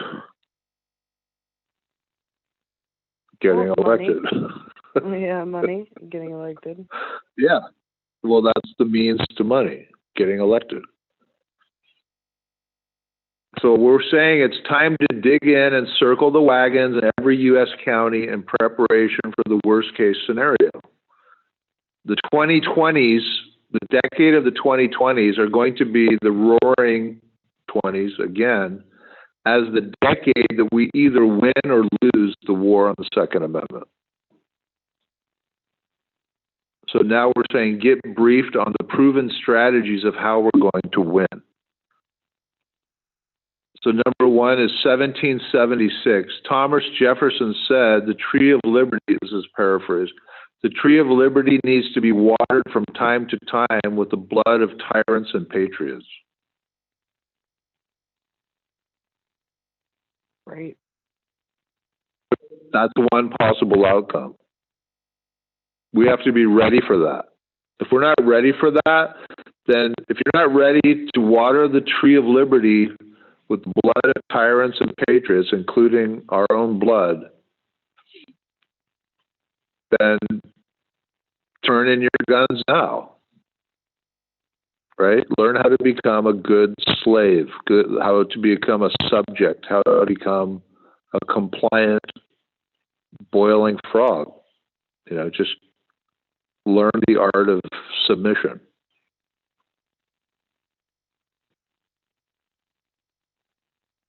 Isn't it? Yeah, I think so. I mean, it's hard to say though at the same time too, But when they're committing sedition, it's hard. Everything's off the table, as we know it. 1946, the history of the Battle of Athens, Tennessee. Learn how Americans successfully exercised their Second Amendment power of the civilian authority of we the people against tyrants with impunity in Athens, Tennessee in 1946. We did it before and we can do it again. And there's a film called American Story. It's on YouTube. And it's like an hour long. And it's the Battle of Athens. If you look American Story, Battle of Athens, Tennessee, it's on YouTube. And only I don't know. Right. I forgot the numbers, but 26,000 people have seen it. I mean, it should be hundreds of millions see that. Have you talked about that on your channel? I don't think I've talked about that on my program before. That's actually something. Okay, well, in short, it's basically what happened is that there was an incumbent mayor and sheriff up for election in Athens, Tennessee. And they were basically tyrants. They were, skimming money off the top of all the companies and businesses, and basically, crisis capitalism. They were profiteering off the war and, corruption, and they would go into the gas station and take payments. Okay, give me a cut of the money every month. And if they didn't, they would beat up the people, and the sheriff would come and beat them up and that kind of stuff. So they were just running a, complete, absolute despotic operation there. So then the veterans came back from World War II, and they were doing the same thing to the veterans, and the veterans said, what the hell is this bullshit? We were out there fighting against this kind of shit in Germany, and we can't, to come home and see it here? So they said, no way. We're gonna form a political party, a nonpartisan party. Not left, not right, not Democrat, not Republican, a bipartisan party called the Veterans Party, and they ran for election, and they started winning. And it was the election day, and the exit polls, the sheriff and the mayor got the results that the veterans are going to win. People are voting for them. They're going to win. So the mayor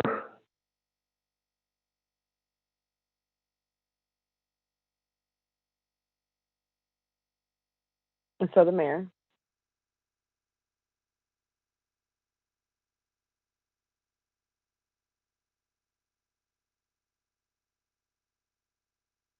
the sheriff with whatever deputies.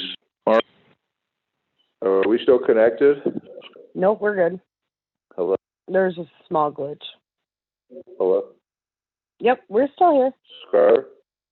Yep. I am here. Can you hear me or no? Probably not. I don't think we still have connection, but maybe. Yep. All right. So, with that being said, at this point, we are going to probably finish up really quick with the end of this. We can have another show very soon to try to cover the last few points and bits of this. It's a really important time to understand why we need to get all of our people that we know involved with the idea of getting on board to take back a right. It's not a matter of if or when. We need to do this. We need to do this now. We need to come together. We need to organize. We need to put ourselves in groups. We need to talk to each other. We need to get to know each other better. And at a certain point, we're going to move forward and have strong communities and strong groups who are willing to stand up and actually, have something that is amazing.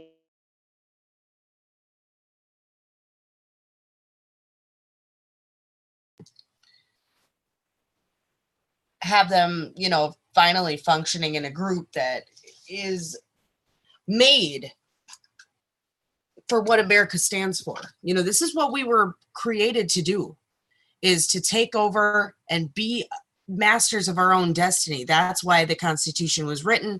That's why we were given these unalienable rights, and we need to start finding a way to using them and utilizing what the framework that we've been given. And like Watchdog said, actually have a constitutional convention where we can fix some of the things that have went wrong. Some things have went well, some things have went wrong.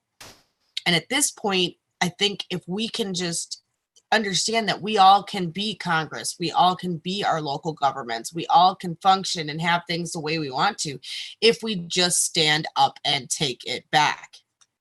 We can do this, America. We can be successful. We just have to try. And so with that being said, thank you for tuning in to Clarity After Dark tonight. We will have Watchdog on sometime soon to finish the part 2 of American Freedom 2020, explaining what that is and what that means in a changing world. And with that being said, from the land of 10,000 lakes and from the highest desert valley in the great American Southwest, check out all our great shows here on freedomrevolutionnetwork.com. If you like what we do, please donate. There's a donation tab up at the top of the page, as well as check out FRN Games. Check out all of our other great shows like the Original Red Pill Show. Our next show will be Connected Revelation on Sunday at 1:30 p.m. Central Standard Time, so check that out with Joyce Hope, as well as Journey into Freedom with me and Red Gypsy on Sunday. I know you guys didn't get to hear much of Red tonight, but we had a special show. And so with that being said, good night, universe.